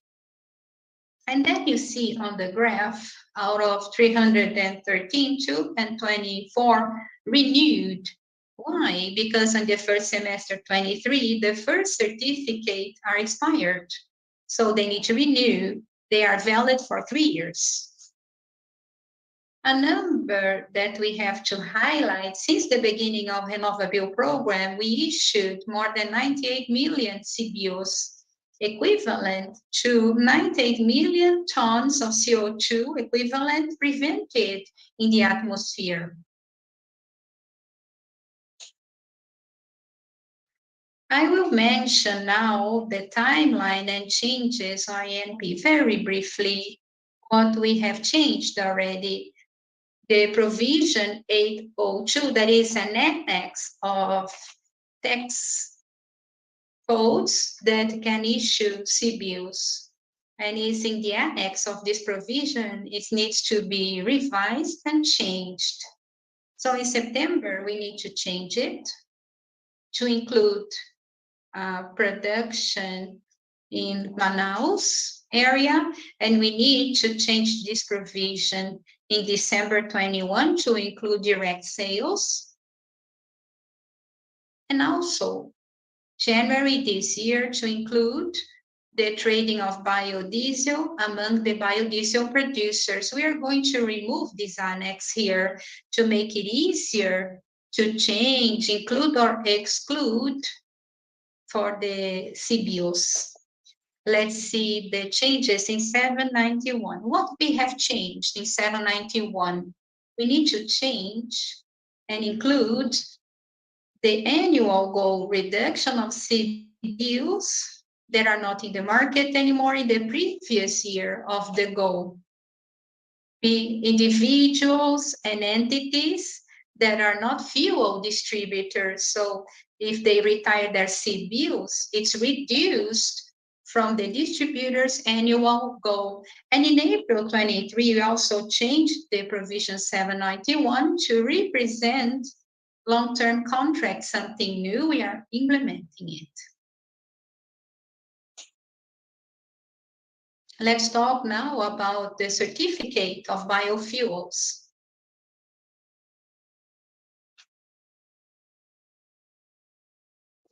All the certificate production and import of biofuels is based on ANP 2018, and it needs to be done by the accredited agency, accredited by ANP. We have 12 surveying companies. The last one, it was certified in July. Who can request certificate? The producers and importers of biofuels, the ones that are approved by ANP. We have already certificate process, almost 9% of the producing units. And this addition is voluntary. So we motivate so the producers are interested in participating in the certificate. And how can we generate the environmental energy score? So there is a calculator called RenovaCalc that is a calculation tool for the environmental efficiency grid. Every product has a carbon intensity that is individualized, and the eligibility of the biomass used in the production, sugarcane, corn, soybeans, and with this information, we generate the certificate of biofuels.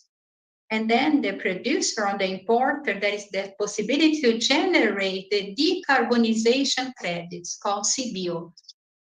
And what is the main objective of this certificate? To acknowledge individually the contribution of every producing unit to reach the decarbonization goal for transport, motivate the continuous improvement on efficiency. We motivate, if we improve efficiency, renew the certificate to improve the score to generate CBI.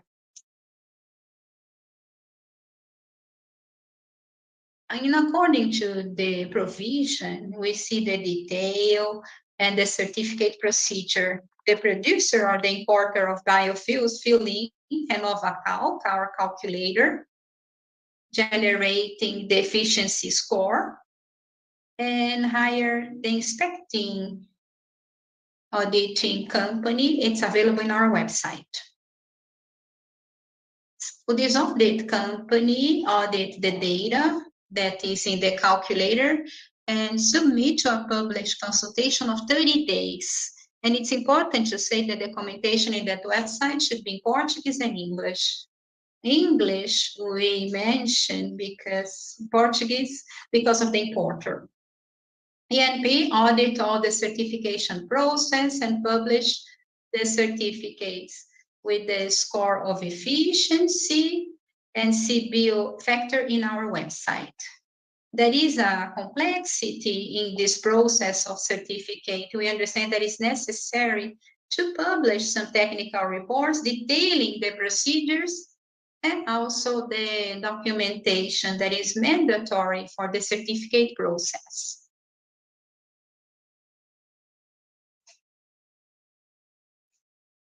And here you can see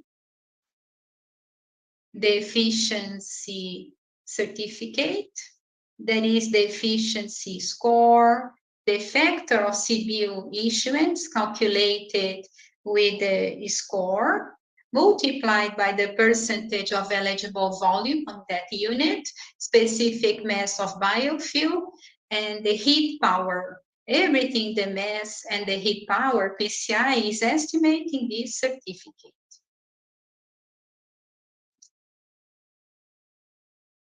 Talking about the certificate, I mentioned it before, it's valid for 3 years from the approval by ANP.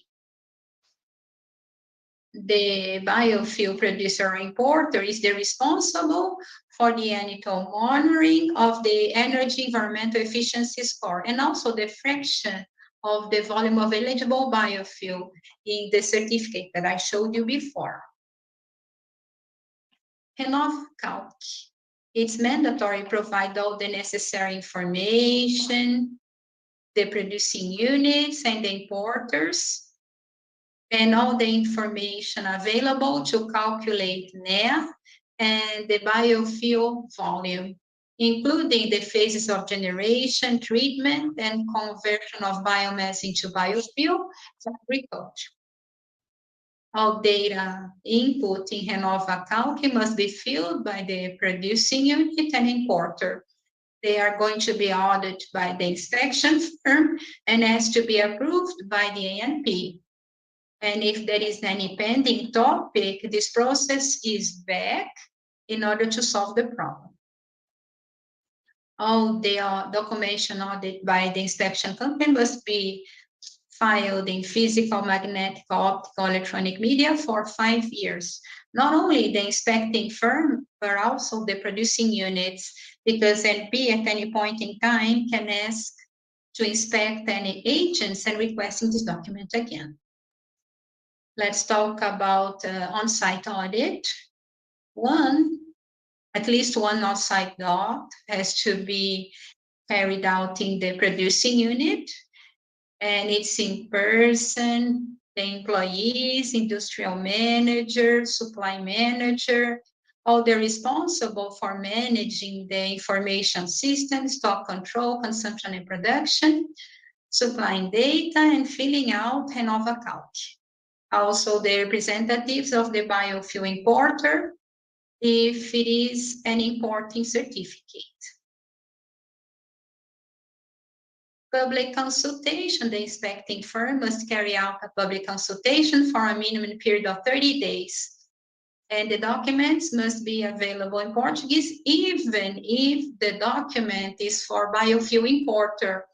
And one of the mandatory documents, Renova Calc, consolidated and approved.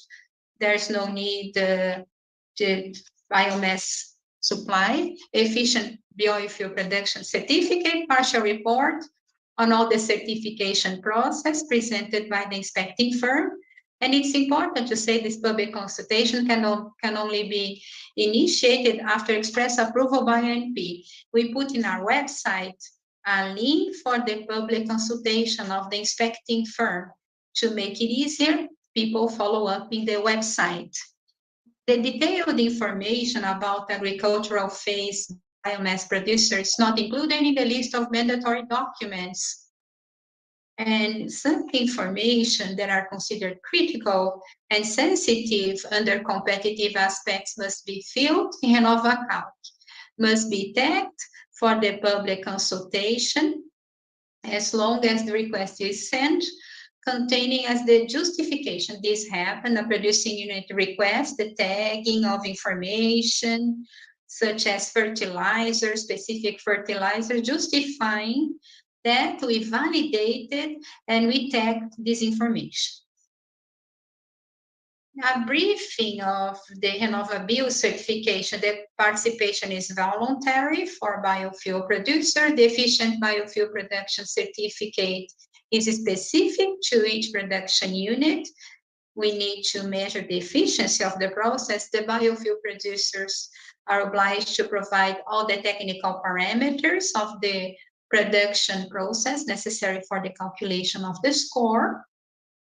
And now talking about the eligibility criteria for the biomass producer. RenovaBio program, it cannot happen suppressing deforestation after November 27, 2018. To register inspecting firm. The verification of the compliance must be carried out through the analysis of satellite images. Now let's talk about other national certificates. We have Bonsucro certificate, is internationally acknowledged.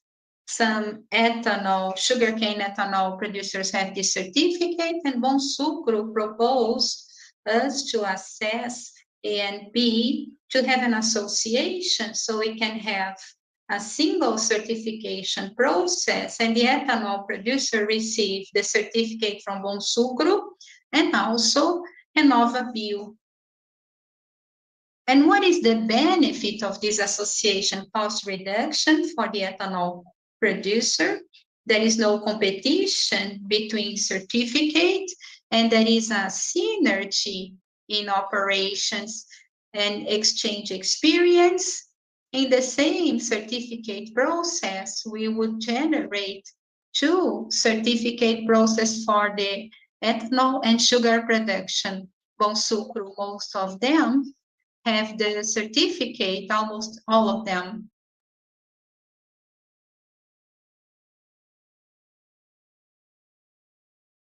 I'm going to talk a little bit about what's been reviewed by Resolution 758 regarding certification of biofuels, and also about certification of inspection agencies.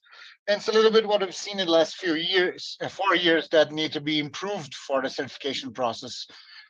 So today, for biofuel importers, required a certificate for each production unit.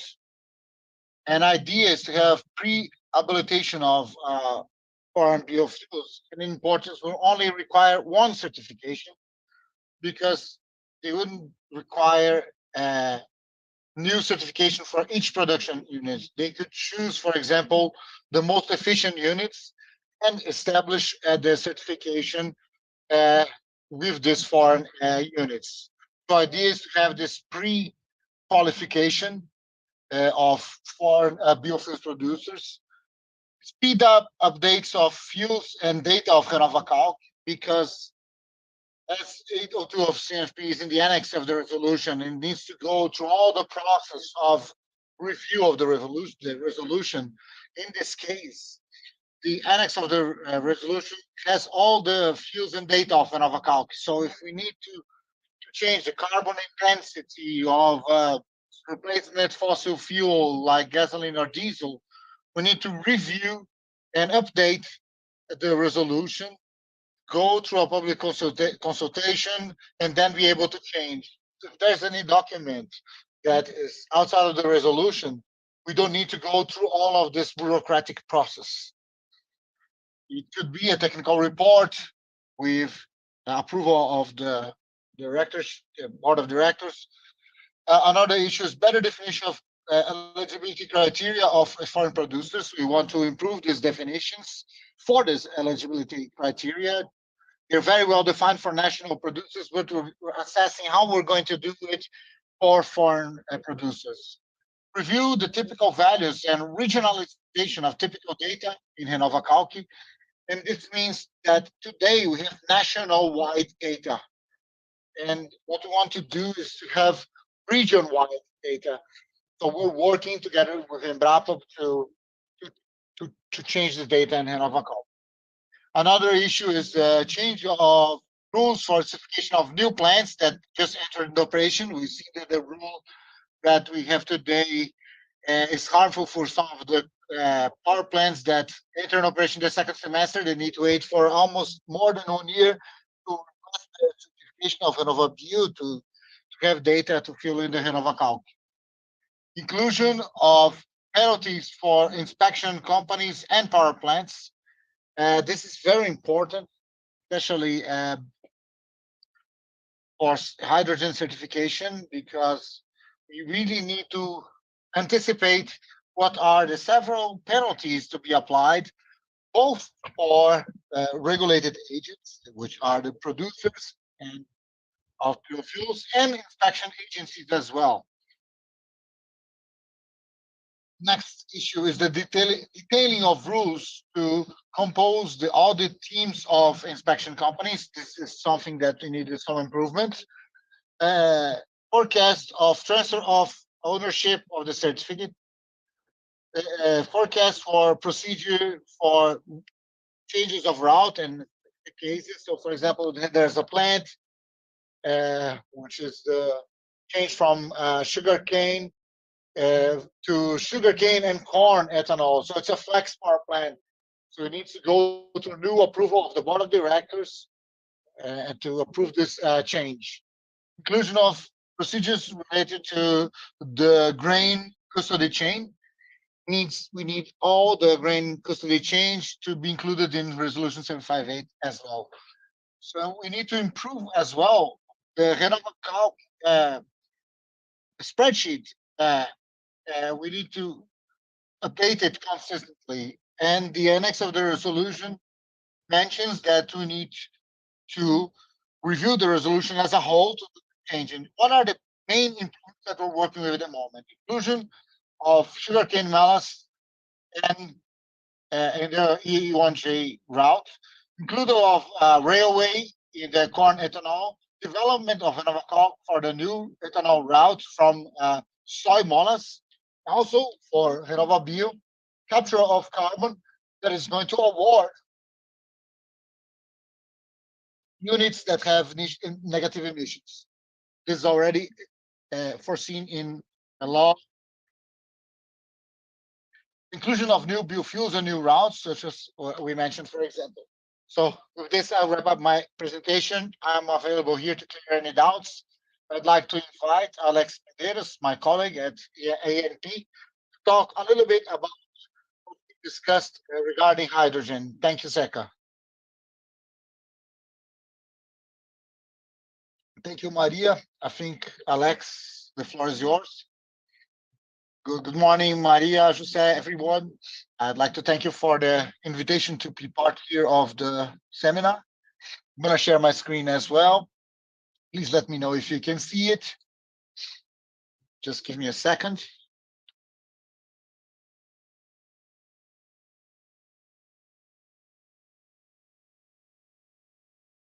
We can see your screen. Yes, perfect. Full screen now. Okay, thanks. So it's a real quick presentation. I'm not going, certification is not my specialty, but I would like to mention how ANP has been interacting with PNH2, how we've seen all the developments about hydrogen here in Brazil. Certification is extremely important, like Maria just mentioned, and the possible interface that we're going to have between hydrogen and but it's just an expectation. We have the laws that have been defined, and it's very specific regarding biofuels. So we will need some changes in our legislation to be able to define these rules for hydrogen. So I'm going real quick here. Some national policy, resolution 6 from CNPE. There are 3 articles that are important here: Article 1, 5, and 8. And the periodicity of the meeting of the management committee shows that we have great governance of hydrogen in Brazil. Actually, in the last meeting, we discussed about certification and where should it fit in within the discussions that we're having for the National Hydrogen Program. So here are the 5 chambers. You already know about them. They're already formed. These chambers are, they just resumed to discuss the details. Here from our side, we participate in all these chambers. We have people in all of the chambers and have representatives there working with the committees. Here are the new leaderships of the thematic chambers, which are moving forward with the agenda. I would like to emphasize resolution CNPE number 2, which talks about research and development for hydrogen, and it's been prioritized. This has already been a very important vector for the development of the matter. And now here are the plans, something that Patricia already mentioned as well. This is where we are today. From the next few weeks, this plan is going to be approved and we're going to start the works. So within ENP, now talking about internal actions, we have decree number 148 that created a work group. It's a work group to discuss and define ANP strategies for PNH2. So we have representatives of all areas, and this group is valid until, excuse me, not April 2023, as you can see on the slide, it's April 2024. This is when this work group is going to end its work. And in this group, has this mission of capturing all of the directions of the strategy of ENP and concentrating all board of directors. So the subject of hydrogen is very transversal for the structure of ANP. When talk about NL, we're talking about a single product. But when we talk about NMP, there are several processes and dozens of products. So hydrogen within our NMP would be only one more product, and within this myriad of processes, we have a subject that is transversal in the structure of the agency today. That's why we created a committee and a work group to discuss this matter, to really capture this structure and follow it moving forward. So we have this work group, all the proposals that are elaborated, all the groups that are going to discuss about hydrogen. We have this work group to be able to do this interface with all of these other efforts as well. And it's a big challenge. It has been revolutionized the way we've been working. It's a very new subject and increases our interface with ANEEL, which is an agency that we have some distancing, but in terms of subjects, but now we need to join efforts. And I think that certification is one of the main issues for us to join efforts and discuss about the origins of renewable energy. And here we have RenovaBio on our side, which is a policy for biofuels. And Brazil has its great potential for hydrogen, not only electrolytic, but hydrogen from biological sources as well. We have great potential in this market. And I think that's why we need to work with this interface. Talking a little bit about GT and NEP strategies, it's going to extend until next year, so we need to elaborate the final report. And the board of directors of ANP has been following this subject closely and is understanding the importance of the matter for and to detail this together with the teams to define a strategy regarding hydrogen. Here, just to comment, probably you've already seen this, but I just wanted to show that we have the first commission in our Senate to discuss green hydrogen. This is very impressive. And I was really shocked by this information. It's a very strong commission and very active in the Senate. And the engagement of the legislative power in Brazil has been very interesting. This headline, I don't know if Patricia already said about it, but I knew that the government was going to create a GT to develop the market of green hydrogen. I don't know if it's already been materialized, but there will be another work group to be developed here in Brazil. And there are several headlines for several states that are now discussing green hydrogen. So there are examples here for Rio Grande do Sul, Paraná.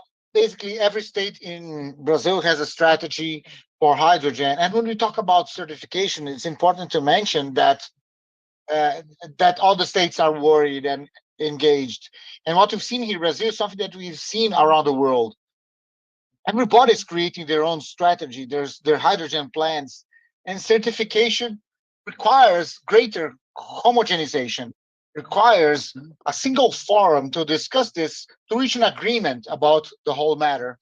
So it concerns me that in Brazil, for example, each state has been looking for state policies and possibly regarding certification. This is a point of concern for us. We need to define the standard for global certification. And so I just wanted to show you a little bit about this context of and the turbulence of the hydrogen market here in Brazil at the moment. So it's been a priority of discussion. This is something that we did in the plant there at ADP. This is a plant that has been recently installed for the boilers at ADP, and I was impressed of the system that they created and all the ecosystem that they created. It seems to be really powerful to work with a green hydrogen. You can see here energy transformation with wind and solar energy, showing what we've been, the moment that we're living. Talking about a little bit of H2 injection in the grid, a little bit of what happened in the past. This in 2010, we are already talking about the addition of hydrogen as much as the natural gas here in Brazil. There's very specific regulation about natural gas. In January 2010, we're already talking about management of green hydrogen, approximately 1 to 10% of hydrogen. The UK, they're already preparing the grid for 20% hydrogen. This is interesting from this blend. And we need to prepare ourselves for that. We believe that this is one of the main subjects within PNH2, how to receive this blend of hydrogen and natural gas.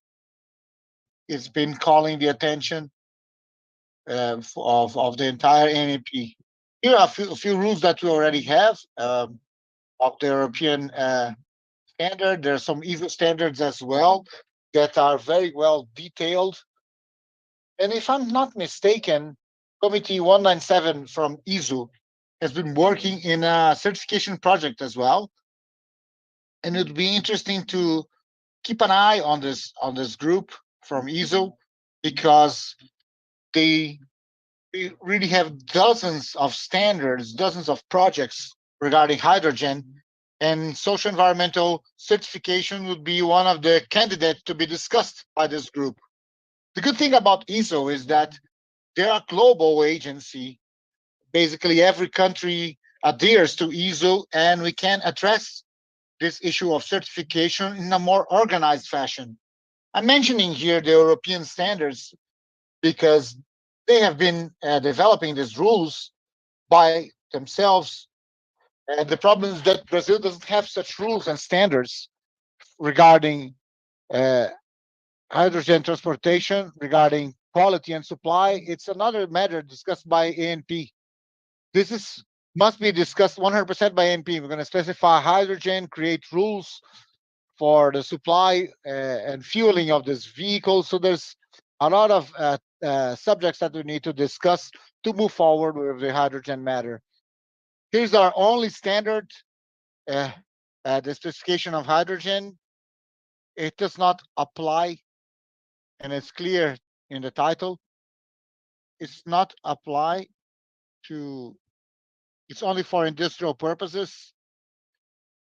And that's the specification on hydrogen in Brazil. So in summary, the subject that we've been discussing is specification of hydrogen to be used as fuel. The concern about the certification of low carbon hydrogen, authorization for H2 production for use as fuel. The CCE is important matter as well. The blue hydrogen as well is important, is under the responsibility of ANP. Destination of PND resources, aspects of safety and movement and storage of hydrogen, specifically transportation and gas ducts and so on. NP is responsible for that. And regulation of white hydrogen as well, which is something that is related to NP as well. So you can see we have multiple attributions within our agency regarding hydrogen and certification and production. And social environmental certification is one of the matters that concern us. And these are the main issues. Will there be a mandate for hydrogen in Brazil? Do national ducts support hydrogen? Use for transportation or industrial use, is the equipment adapted, dryers and everything? Is everybody adapted? Is the social environmental certification of low carbon hydrogen depends on the origin of the power generator? Is there a debate?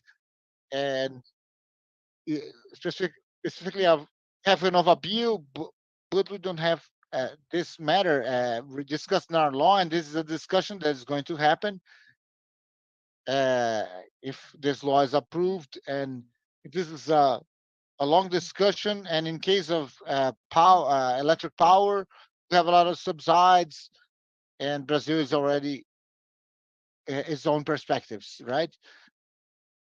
And the criteria for authorization of production plants in PNL and ANA, and regulation of white hydrogen CCUS, like I just mentioned. This is important. So basically, just an overview of what we've been doing and our perspectives and our point of view regarding hydrogen. And I want to say that certification is a matter that we really need to discuss and move forward. Discuss this from the matter of electric power, but there are also some biologic sources of hydrogen that will require such discussion as well.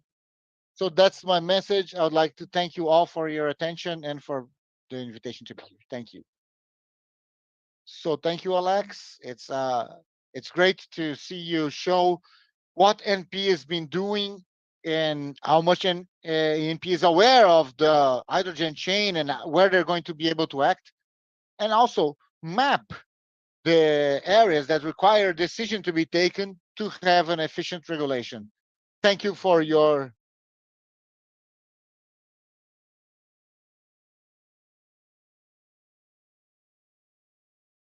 So now we have a few parallels.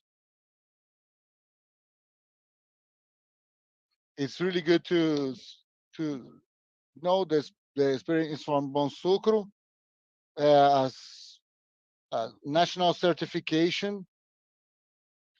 So there are a few parallels that we can establish to discuss and enrich the national discussion for certification. We have a question here in the chat room from Luis Paulo.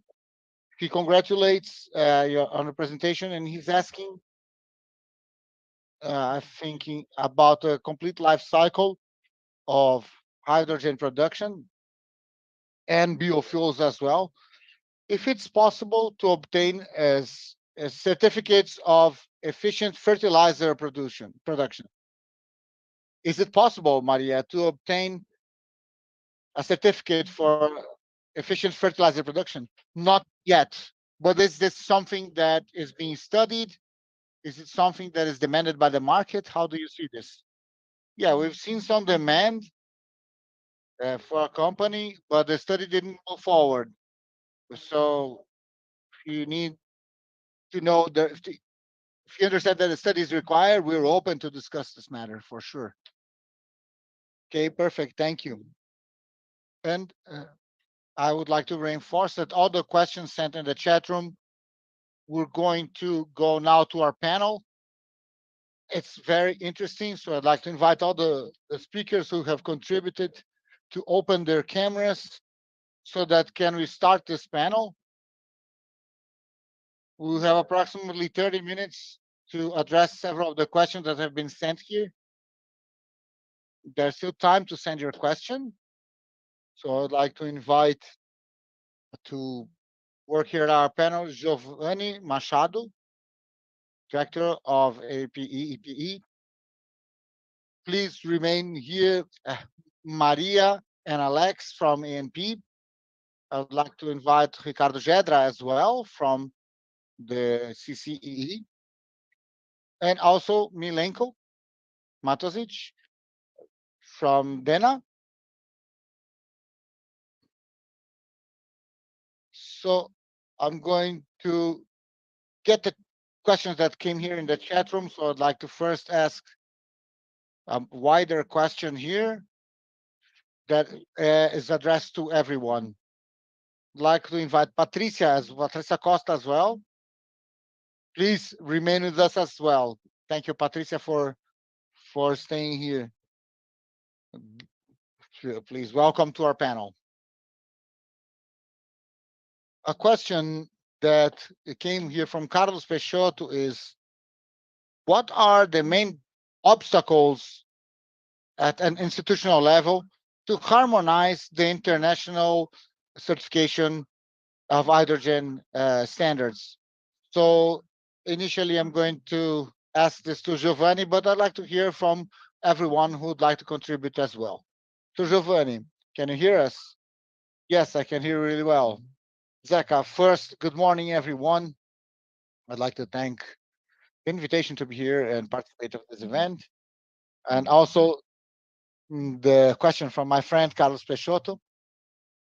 I think it's a great question. It's an important matter. And the harmonization process is much more political and geopolitical than technical. Because what happens for each country to seek certification processes that are different includes the availability of different potential routes and resources to produce hydrogen with low carbon emission, either using the European denomination renewable or non-renewable, right?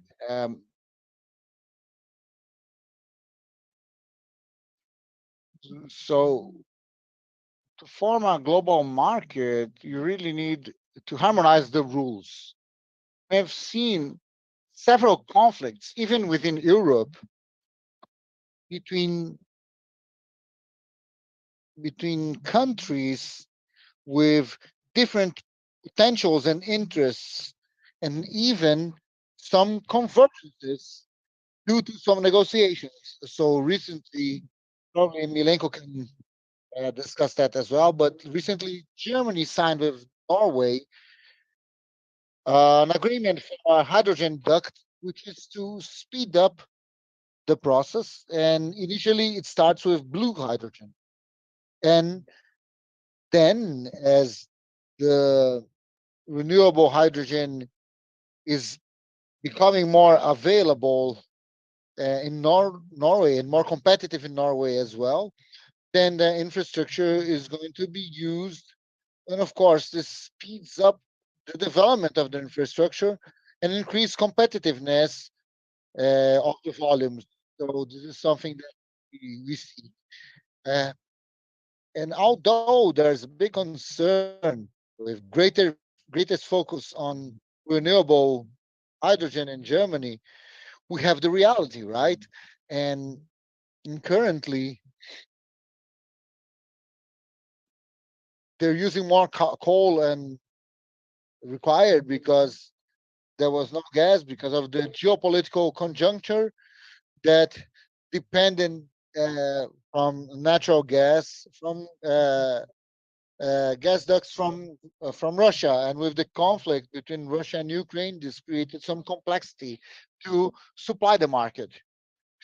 So, as transition fuels are not available yet at appropriate volume and prices to meet these demands of even richer countries, this places some challenges of a transition that allows having this volume in a more competitive way, really delivering this decarbonization along the process. This is a matter. Another point that is important is that there's some controversy regarding H2 as well, which connects Spain, France, and Germany. There's some differentiation between the understanding of what type of hydrogen can be used in these gas ducts. So France wants to use hydrogen, nuclear hydrogen in these ducts as well, and there's been some disagreement and some divergence by Germany and Spain. So Mr. President Macron said that, well, there will be no gas duct because the gas duct goes through the French territory. So why am I talking about this context? And Patricia already mentioned a little bit about this in her slides, because there is today recognition that you cannot influence the sovereignty of each country to defend its own interests and its own developments and use of their own potentials.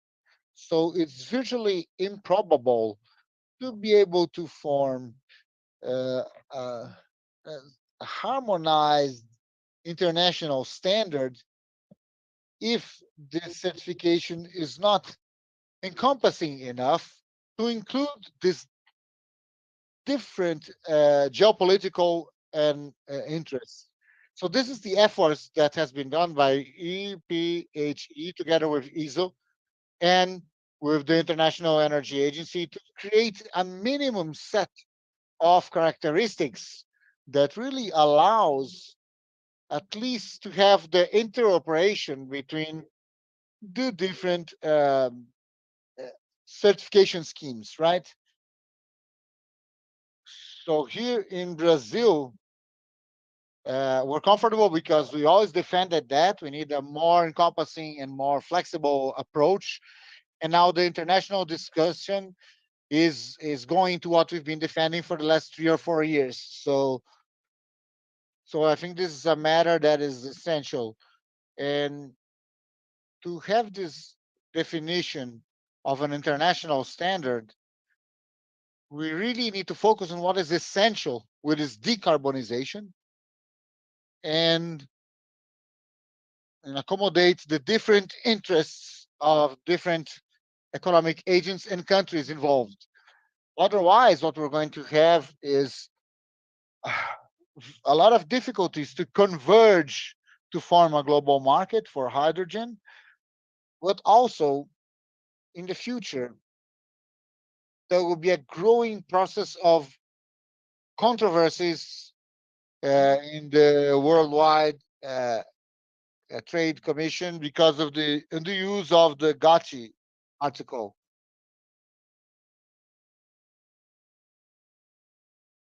So it mentions that there should be, it says that you can create technical requirements to protect the environment and human health, but these technical requirements shall not be discriminatory, not in excess of what you need to deliver the goal. So I think it's clear to demonstrate today that several impositions collide with the jurisprudence and the pillars of GATT and the World Trade Organization. And there's also some concern regarding that in each Hydrogen Trade Forum regarding clean energy, like Patricia mentioned, and that EMMA and EPA have contributed with the discussions, including reinforcing the importance of involving EMC in these discussions. So I talked a lot already. Zach, the floor is yours again so that we can have a dynamic discussion here. Thank you, Giovanni, for your comments. It's great to always to hear you, and great to hear you bringing geopolitics into this discussion, and this is essential. And you placed it very clearly, the factors that would have delimited the certification. Like you mentioned, after establishing this agreement between these discussions, the issue becomes about the definition of the methodology and the technique, and it becomes easier for all the participants to harmonize the fact. So I'd like to say if any other participants would like to answer the question as well. Giovanni mentioned Milenko, if you want to contribute as well.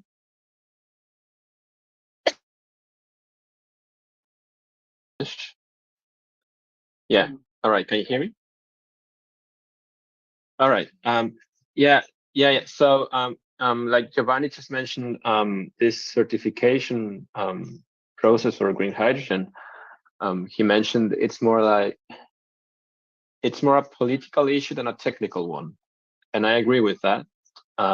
Technically speaking, it shouldn't be a problem to have industry agree on standard procedures for producing hydrogen, and then agreeing also on sustainability requirements that have to be met in order for it to be labeled as green.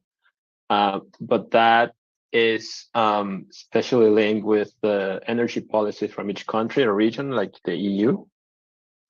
And that's what causes kind of, that's what makes certification complicated from my point of view. As I just showed in my presentation, the European framework for green hydrogen certification is quite complex. And for countries like Brazil wishing to export green hydrogen into the EU, then the production facilities must comply with this legal regulatory framework in Europe. And that might come or will surely come at a cost. So that if Brazil wants to also develop a national hydrogen standard, then production facilities would have to certify their production for 2 different certification schemes, one for the national one and 2 for the one in Europe. And that might hinder the development of both the national and the international market of hydrogen.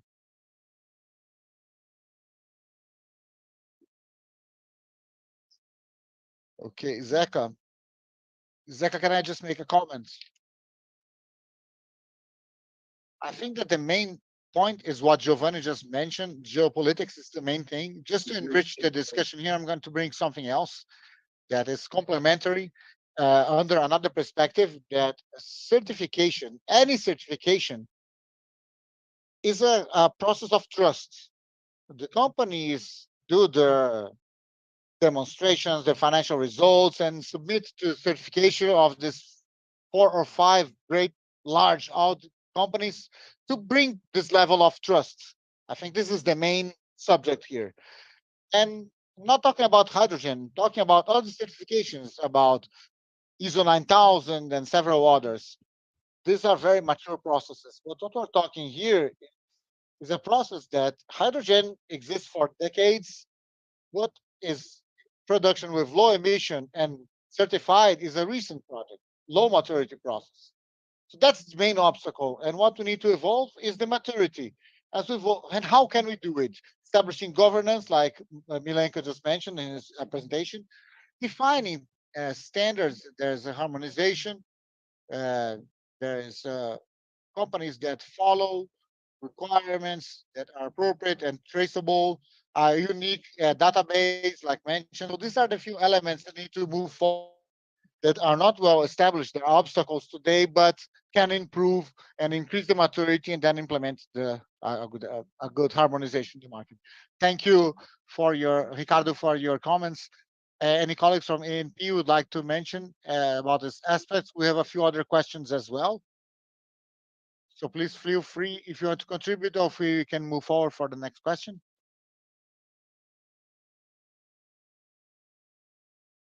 I'd like to make a comment about something that I mentioned in my presentation.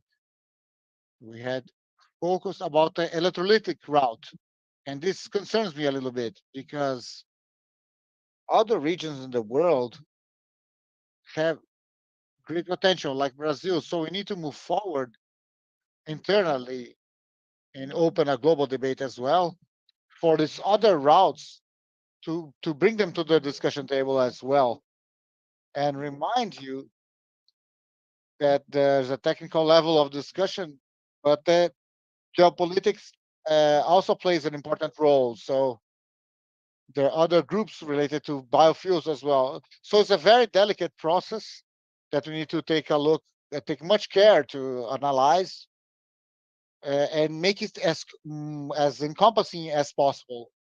Leave it as open as possible for all sorts of routes and discussions.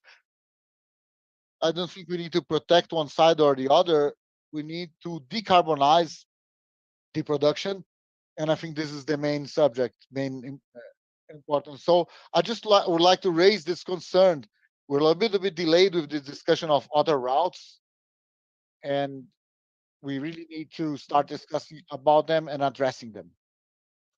Yeah, thank you. That's true. That's true. So I'm going to invite Patricia to comment this subject matter as well, or otherwise we have other questions here that you can comment as well. So Patricia, you can address this question as well. So what are the main obstacles for harmonization? Or I can go with the next questions here in our chat room.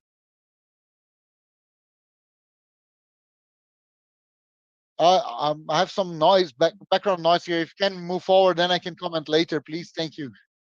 Okay, so another question that has been raised in our chat room. Just a brief explanation, because we see that this process for hydrogen is being built in a more. So Sergio asked a question about clarification about the adjustments of H2 every 3 years. So if Giovanni or Patricia could address this matter to make it clear and make it clear for all the participants here. Thank you, Zach. I can explain about that. I think what we thought is we always thought PNH2 as a process, not as a static plan, but as a process that is a very practical process that could incorporate updates and evolutions, right? So obviously, this doesn't mean that everything is going to change every year or every 3 years. But what we thought out is that considering the large quantity, and it's related to what you asked Patricia at the beginning, how are you able to deal with so many fronts at the same time, right, simultaneously? So first, like Patricia mentioned, we need to have an integrated and synergetic look on things. So when we're having the discussions with the regulated carbon market, we are considering how much does impact the national hydrogen program, how much does this affect other policies as well that have been established regarding energy policies, right? So we have a systemic view of the process, and this retro feeds and speed up each of these fronts, right?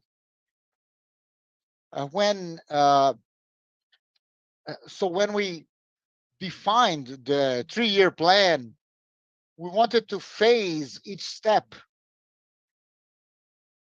according to the level of urgency and priority that we have defined and that we believe that needed to be ready to avoid hindering further investment decisions in specific projects, right? So that's why, for example, it's really important to have CCE initiative to move forward with the framework, with the methodology,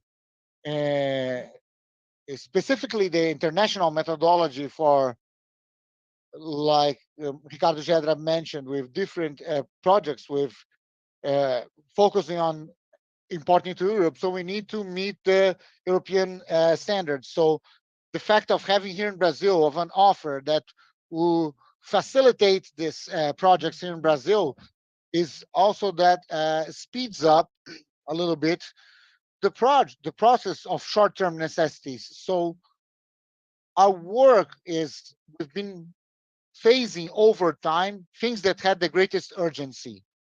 And an important point that you mentioned, and if I could make a comment here, is there has been some noise regarding the part about the additional standards.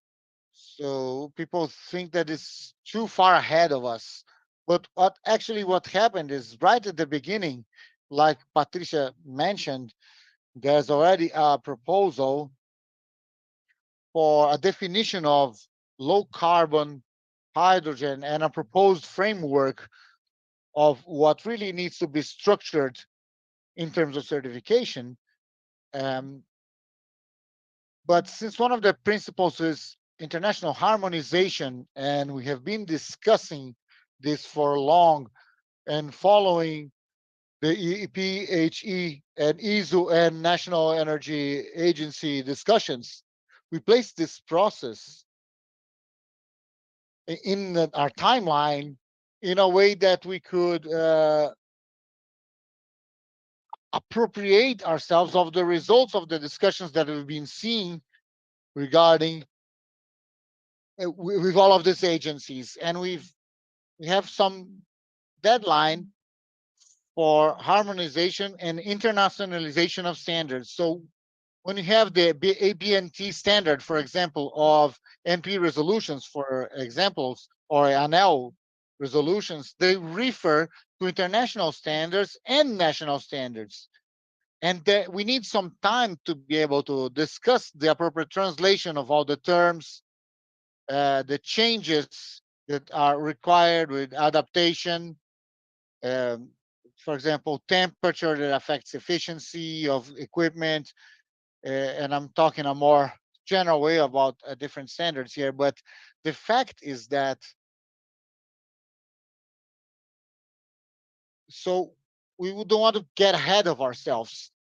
That is why that is a little bit ahead of its time. It just generated some noise, and people didn't realize that. We didn't want to mention specifically this issue and this discussion of and the schedule of HPHE and ISO and International Energy Agency, because we thought there was no meaning to have the Brazilian program to have this dependency of something that could not move forward. Then we'd have to change the whole regulation. But that's what we had foreseen when we considered this a little bit ahead, and we're talking about the details and not the framework as a whole. This is a very important point. Yesterday, because of a document that I was elaborating about hydrogen to answer our requirements,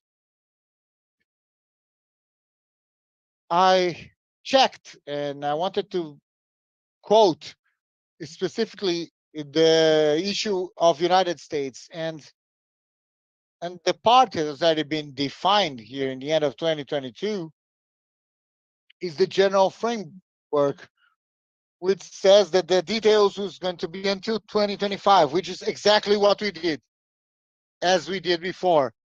So we anticipated these steps in a way that the interaction with the stakeholders, and Milenko can confirm this as well, the European process itself has principles in its directives, and then goes deeper into deep technical details. And I could see that there are a series of definitions and indefinitions that went back and forth of what is considered as renewable hydrogen, the creation of new categories, for example, renewable hydrogen from non-biological origin, and this is associated to this evolution, right? Of course, it's a new market. We have the ambition of being a big player around the world in this market, and also to develop a strong and robust market here in Brazil.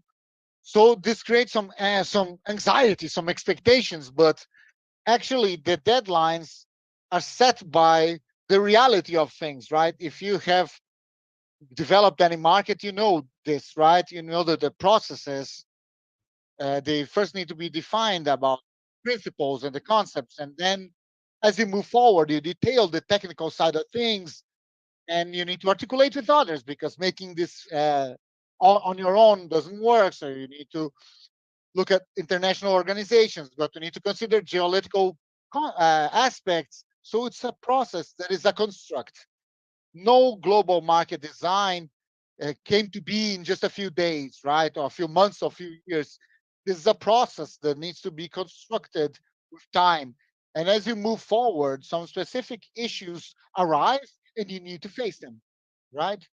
Patricia mentioned, for example, the contributions that we give to the Delegated Act and the evolution of the draft of the Delegated Act in respect to the final version, including some points of concern that EPE had mentioned, other Brazilian institutions had mentioned as well, and other international institutions had raised as well. And the Commission, which is responsible for the discussions and the definition of the Delegated Act, understood that these matters really brought some uncertainties and additional risks, and created new procedures, new waivers. This thing about the 90% level was not there. This concern about defining the average about wind power and electricity is related to some realities that we need to face and that appear in front of us.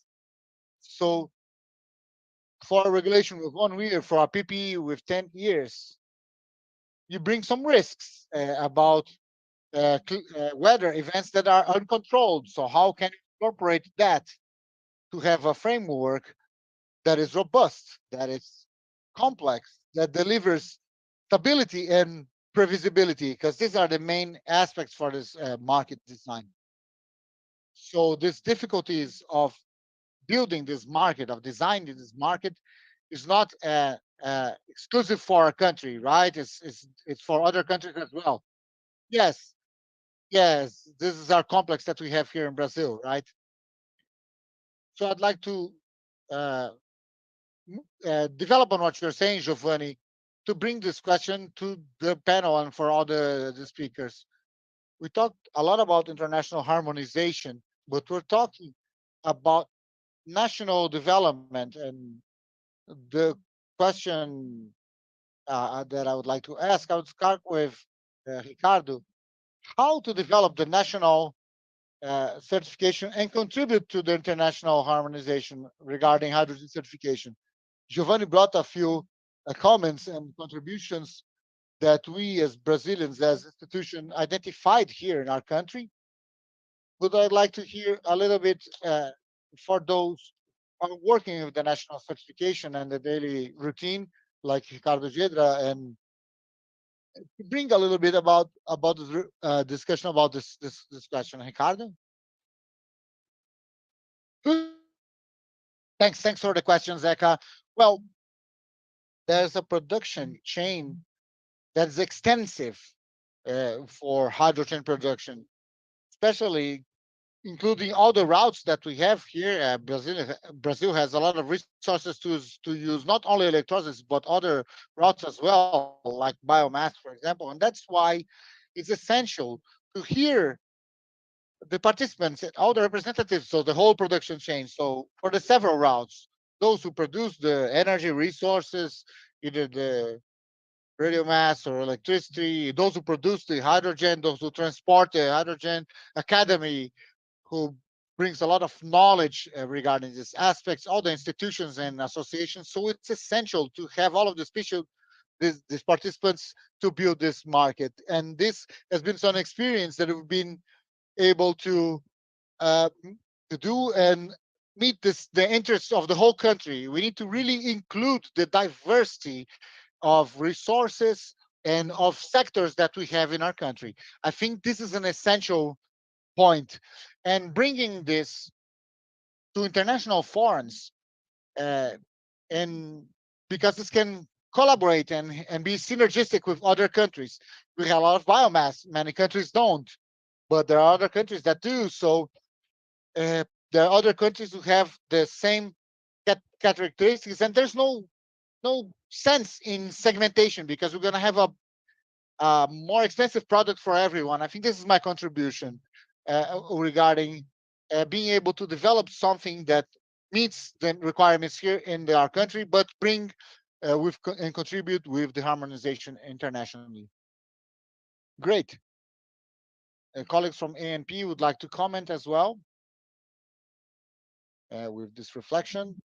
How to develop your own national certification and contribute to international harmonization of H2 certification. Yeah, developing on what Ricardo just mentioned,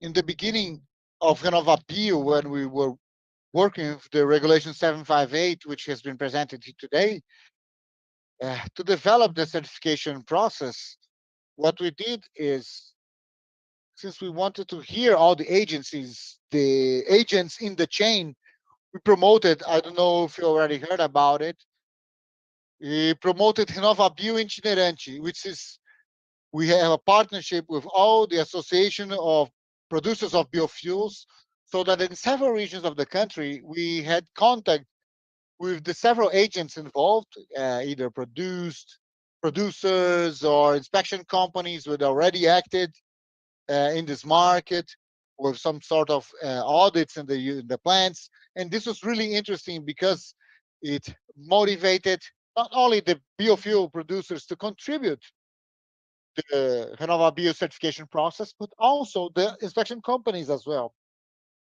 These audition companies who already audited biofuels, they started hearing about the RenovaBio program. They play an essential role for us And the main concern that I think we have here with the certification process, one of the main concerns of ANP is the number of inspection companies that would be acting in the certification process since the beginning of the program. So we were concerned we will have at least 5 or 6, 7 maybe companies. And for our surprise, with Renova being itinerante, in the beginning when we published Resolution 758 during 2019, we already had 10 inspection companies accredited with RenovaBio, and other 5 were able to act actively since the beginning of the program. So it's really interesting what Ricardo just mentioned, to hear all the agents involved and really promote this sort of event to be able to disclose the certification process,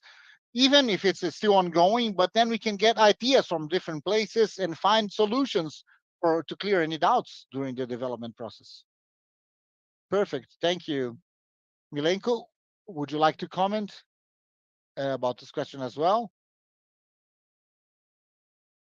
Switch to English. Sure.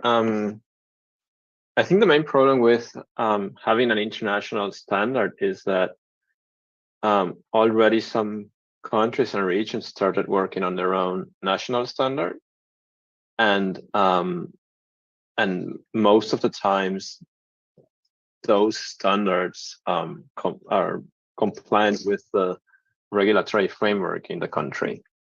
And so it's very hard for a country who has already a standard to give up certain targets or sustainability criteria in order to have an international one that does not address specific topics from that certification.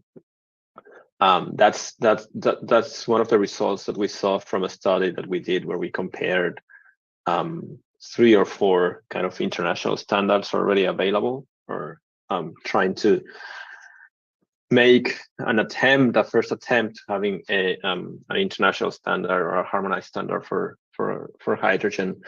In this sense, I think national certification should definitely have to consider the infrastructure in the country and the natural resources in the country. So, for example, Brazil has a lot of potential in terms of hydropower. And if hydropower is considered to be a renewable energy source, then you have a huge potential there for producing green hydrogen. But of course, that might change if we ever achieve an international standard. Maybe large hydropower projects might not be considered 100% renewable. So, from my perspective, I think in the future we will have a national standard, and then each country wishing to export green hydrogen would have to comply with the criteria set by the target market where the green hydrogen will be consumed. At least that's how I see the future development of this industry.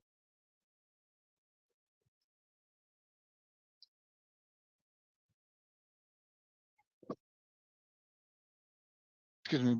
Thank you, Milenko. Thank you for your contribution. We're achieving the end of our time plan for our webinar. I'd like to make it clear here that all the presentation has been recorded. It's going to be available at the AHK YouTube channel.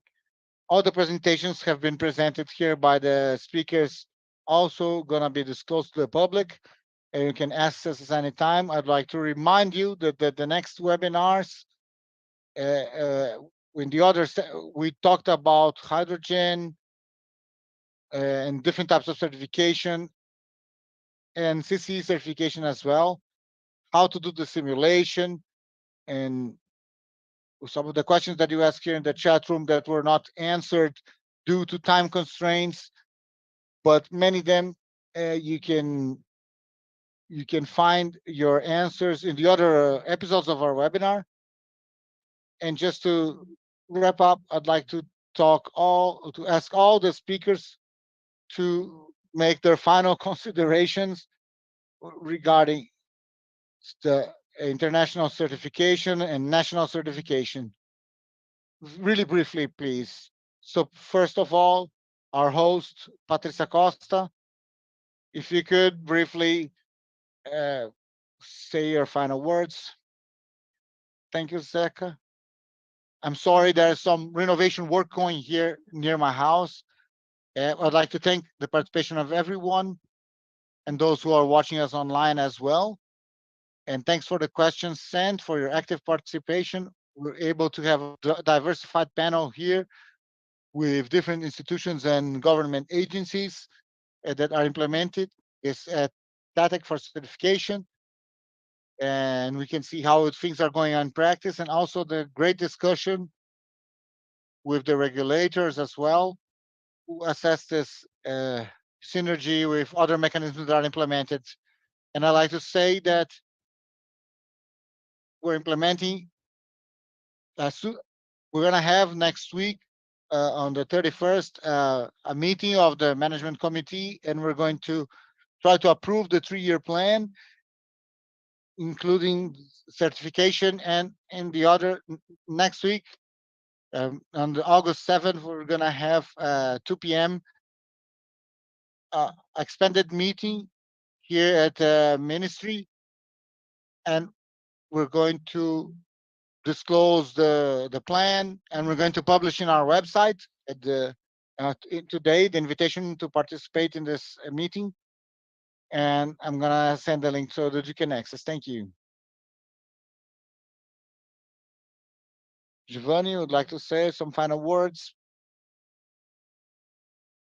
Yes, Zeca, thank you. I think I already talked a lot in this panel, so I would just like to thank the invitation to be here and congratulate you for the quality of our event and all the events that have been organized. It's very rich.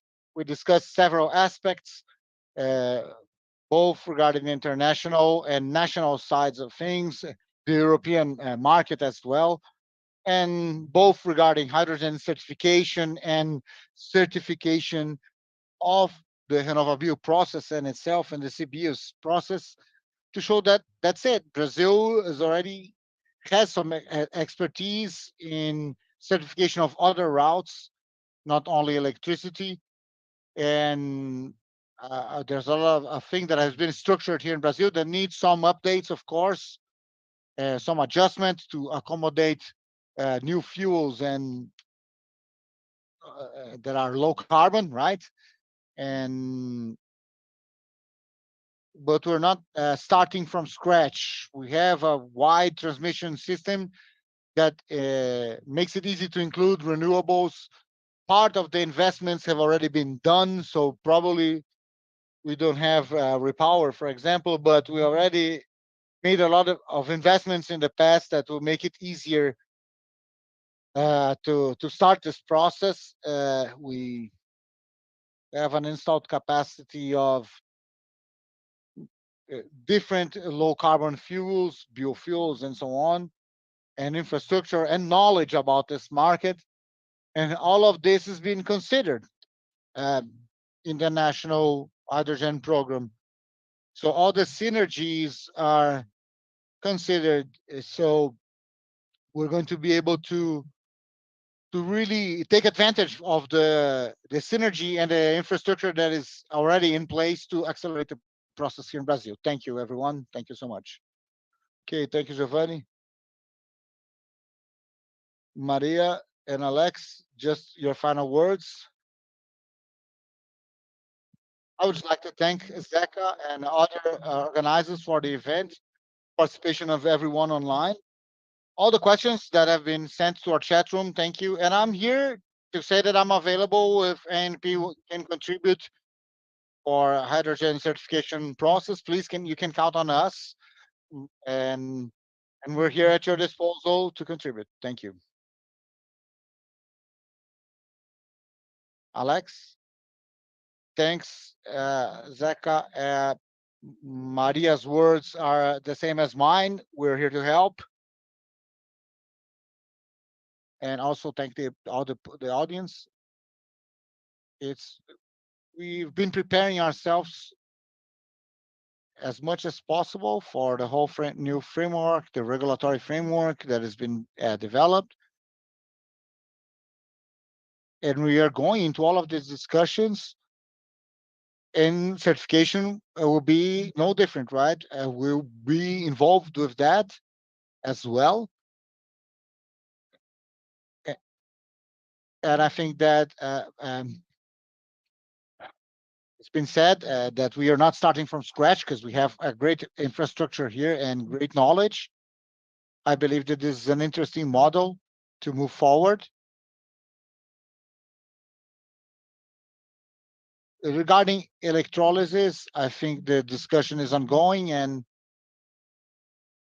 it has been well addressed. We need to include the geopolitics discussion as well. And that's it.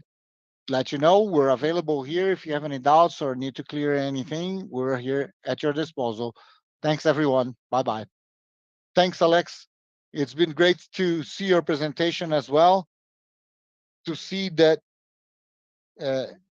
we've been addressing hydrogen in the natural gas network. It's been well planned by the ANP, and there's a lot of knowledge there. And I would like to invite the participants to review the webinar, check the presentations to clear any doubts. We'd like to invite Ricardo Gedra for his final words as well. Yeah, what I'd like to mention is that I've been participating in some international forums, and what I've seen is that Brazil is in the same level, the same moment that most other countries. We are at the same level of what's been developed regarding hydrogen and the infrastructure and the governance structures as well. And with that, I see that we have the conditions to really achieve the goals, that is to meet them, to serve the domestic market with direct product or with industrialization of producing products that use hydrogen as one of the derivatives, and these derivatives can be worked with in the international market as well. So we're at the same level of what's going on around the world, and these discussions are very enriching. I'd like to thank you for the invitation. It's been a pleasure to be discussing with all of these important people from the sector and discussing this matter. Thank you for the opportunity. We would like to thank you for accepting our invitation and being here today. And now for the final words, closure words, I would like to invite Mr. Laurent for his final considerations and official wrap-up of our webinar. Laurent? Excuse me, Laurent, just 1 second. First, let me call Milenko, and then you can come after him. And then you go to the final official wrap-up. I'm sorry, Mr. Laurent, let's just make this change. Milenko, would you like to make your final comments? Yeah, thank you. Well, thank you for the invitation, first of all. I think international cooperation is a key element for the development of the hydrogen industry, in terms of knowledge sharing, but also technology transfer. And in terms also possibly in someday having an international hydrogen standard. Thank you.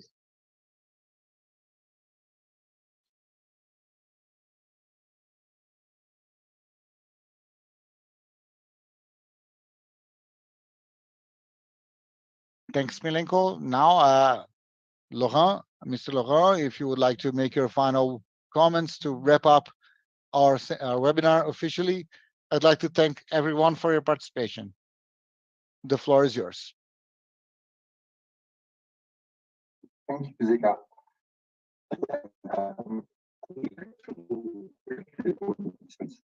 For their excellent presentation.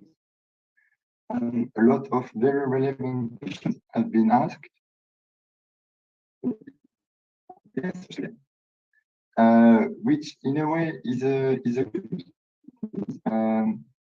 The hydrogen sector is just emerging now, and we have a chance to think the right way. So that's And diplomats like me, we are always new success stories. So,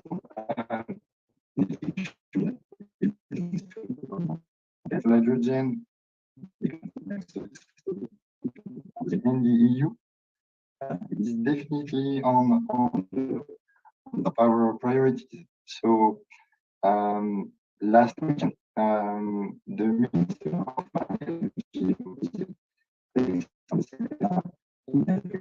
for Energy of the EU, Mrs. Kadri Simpson, and these exchanges, including at level and technical,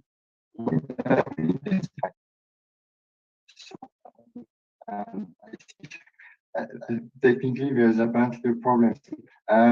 Many thanks again for your participation, for your ideas, and let's keep up.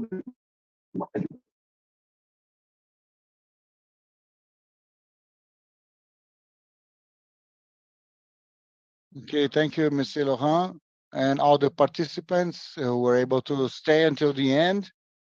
We'll see you again on our next edition, and through the AHK Rio de Janeiro channels, we're gonna tell you about our next event, our next agenda. Thanks, everyone. Bye-bye.